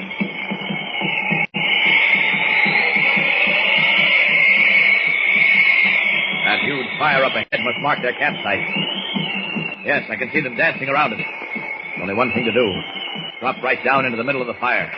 If that doesn't make them sit up and take notice, nothing will. I can hear them chanting and beating those tom-toms. Well, this little surprise from the heavens should stop them cold. Here goes. Down! Down! Frozen in their tracks. They think I'm a spirit. Let them think it. Now, one! Give ear! Watch how I stop the fire with my cloak. Take me to your chief at once. To Chief Sangha. Hurry! Take me to your chief. I think they understand me. One of them stepping out of the circle. Coming toward me. Pana, Ayo Sangha. Hope that means what I think it does. Take a chance and nod my head. Yes. It's leading the way to a thatched hut. Looks like it's going to work. It is. There's the chief, propped up on animal skins. Pango Pete was right. He must be 100 years old if he's a day. All shriveled up. Aya Payo Ama Sangha. Warriors say you live through fire. Yes, Sangha. I am Great Spirit. Great Spirit. Yes. Why you come to Sangha, Great Spirit? Because you are Great Chief. Sangha, Great Chief. It is good. Yes. But you are also old man. Your days are numbered. Yes. Sangha, very old. Great chief like Sangha must live with great spirits when his days are over. Yes, it will be good. But first, Sangha must make gifts to great spirit. Give name to gifts. Sangha, make them. To stop the poison of the great chief's darts, there is a medicine. Yes. Kala. This I would have, Sangha. No more? One thing more. A brown powder that is the medicine to stop the white powder that gives men sleep. Yes. What more? That is all, Sangha. But there is no time. There is plenty of time, you bully boy. Tango Pete. So you knows me, eh? And who might you be in your fancy dress get-up? Stop. This great spirit. I see you've been listening to his blarney, Sangha. Come on, speak up, you bully boy. Who is you? You heard what the great chief said? I heard him right enough. What do you take me for? Great spirit. Now, look here, Sangha. I ain't never steered you wrong, have I? If he's a great spirit, I'm the King of England. How did you get here, and what do you want? That's none of your business. Sangha, there is no time. Where are the gifts? Yes. Kala. Hold on a minute. What's this about gifts? What's he taking from you, Sangha? I'd advise you to keep out of this. Oh, you would? And who's gonna make me? I am, Unless what? Mind, I've got a spear in me hand. One move and I'll run you through. Go ahead. I'm warning. Don't take another step. All right, here it is. All you managed to do was bounce that spear off my chest. I don't. It ain't possible. Great spirit, man of steel. We're seeing things, Sangha. That spear by right should have gone clean through him. It ain't human. Sangha has seen enough. Kala! Kala! Ayo! Rawana! Kala! Rawuka! Warrior will bring gifts, great spirit. What's your game, mister? What kind of tricks are you using? They're not tricks. Great spirit. On the level now. What you got up your sleeve? I don't know what you're talking about. Now look here, you're after something. Well, so's Tango Pete, and he's in a fair way to get it. Take it from me. There ain't nothing fiddling neither. Sana, warrior has gifts, great spirit. What are you giving them, Sangha? What's in them pouches? Just a minute. Those belong to me. Thank you. What's in them? I don't think it concerns you. The Great Spirit accepts your gift, Sangha. You will have many more years of life. Ayo! Let there be feast and ceremony! Ayo! Finally, you got him extra fair, you have. I'm sorry I haven't time to discuss it with you. Perhaps we'll meet again. Farewell, great chief. Ayo! Hold on a minute. I got a proposition to make to you. I'm not interested in your proposition. But you haven't even heard it. Hold on now. Up, and away!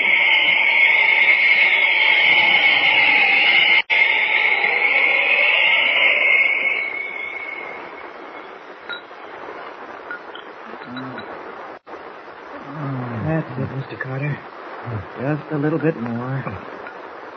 Follow it. There we are. You'll be all right in a few minutes. Just rest easy. Ken. Yes, Mr. Carter. My legs can't. I can't move them. That'll pass off. You just relax. Can't. What happened? You were struck with a poison dart. Oh. Easy now, easy. You're going to recover. I'll give you an antidote to the poison. I got it from the chief of the Nawans a few minutes ago. It's almost Kent. No one other than those savage Nawans would dare go into the jungle at night. I have a lot of courage. I owe my life to that courage. That was the least I could do for you. You say you got what you wanted. Brown crystals? Yes. I got them, and I'll be leaving as soon as you're able to get around. Don't bother about me. My houseboy can carry on from here. You've done more than enough. I don't know how to thank you. Oh, forget it. Incidentally, I'm going to leave the pouch containing the poison antidote with you. It may come in handy someday. I'll also leave you some of the brown crystals. I have more than enough. Here, this is the poison antidote. You better mark it when you get a chance. Now, if I can just find something to put these crystals in. What was that? I don't know. I better go see. Here, I'll leave these pouches on the table. Be careful, Ken. Don't worry. You'll find that rifle on the porch. Okay.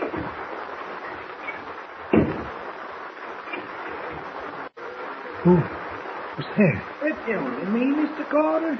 Oh, Tango Pete. Right, y'all. A bit out of breath from running around to the back after letting loose that yowl, but otherwise in good shape. Oh, you the one who screamed.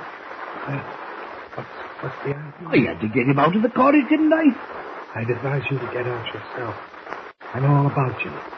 Get out. Get off the plantation. Don't worry, Mr. Carter. I'll be toddling along soon. First, I gotta put over a little deal. Them pouches sitting on the table. They belongs to me. Keep your hands off. And don't excite yourself, Mr. Carter. You're a sick man. Pouches down. Not in your life I won't. They're going to pay me big dividends, they are. Kent! Keep your blooming mouth shut. Kent! All right, I'll tell you, boy. I can tell you places, Mr. Kent. If he wants these pouches, you're going to pay for them in heavy. Toodaloo, Mr. Carter. Kent! Where are you? Coming. Kent! Couldn't find anything outside. What's the matter? Kent, your pouches. They're gone. Where are they? Tango Pete. What? He went out the back way. You may be able to catch him. Hurry. Will Clark Kent be able to find Tango Pete and recover the precious leather pouch containing the brown crystals? In all the excitement, Kent has lost track of time. Even now, far up north, the referee's whistle is blowing for the start of the Metropolis Southwest football game. And 11 Metropolis men, drugged with a brain-numbing potion that may react at any moment, are trotting out on the field. Our story comes to a smashing climax in the next episode, so don't miss it. Listen in with Superman. Don't forget, tune in again for the next thrilling episode with Superman.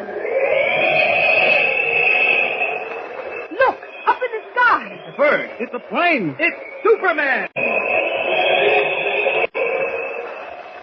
83 years ago, October 1st, 1941, Superman here on Classic Radio Theater with Wyatt Cox. Make sure you join us tomorrow for Gunsmoke, Have Gun Will Travel. We'll also have episodes of Casey Crime Photographer and Gangbusters and Love and Apple. Thanks for being with us on this Tuesday Classic Radio Theater. I'm Wyatt Cox.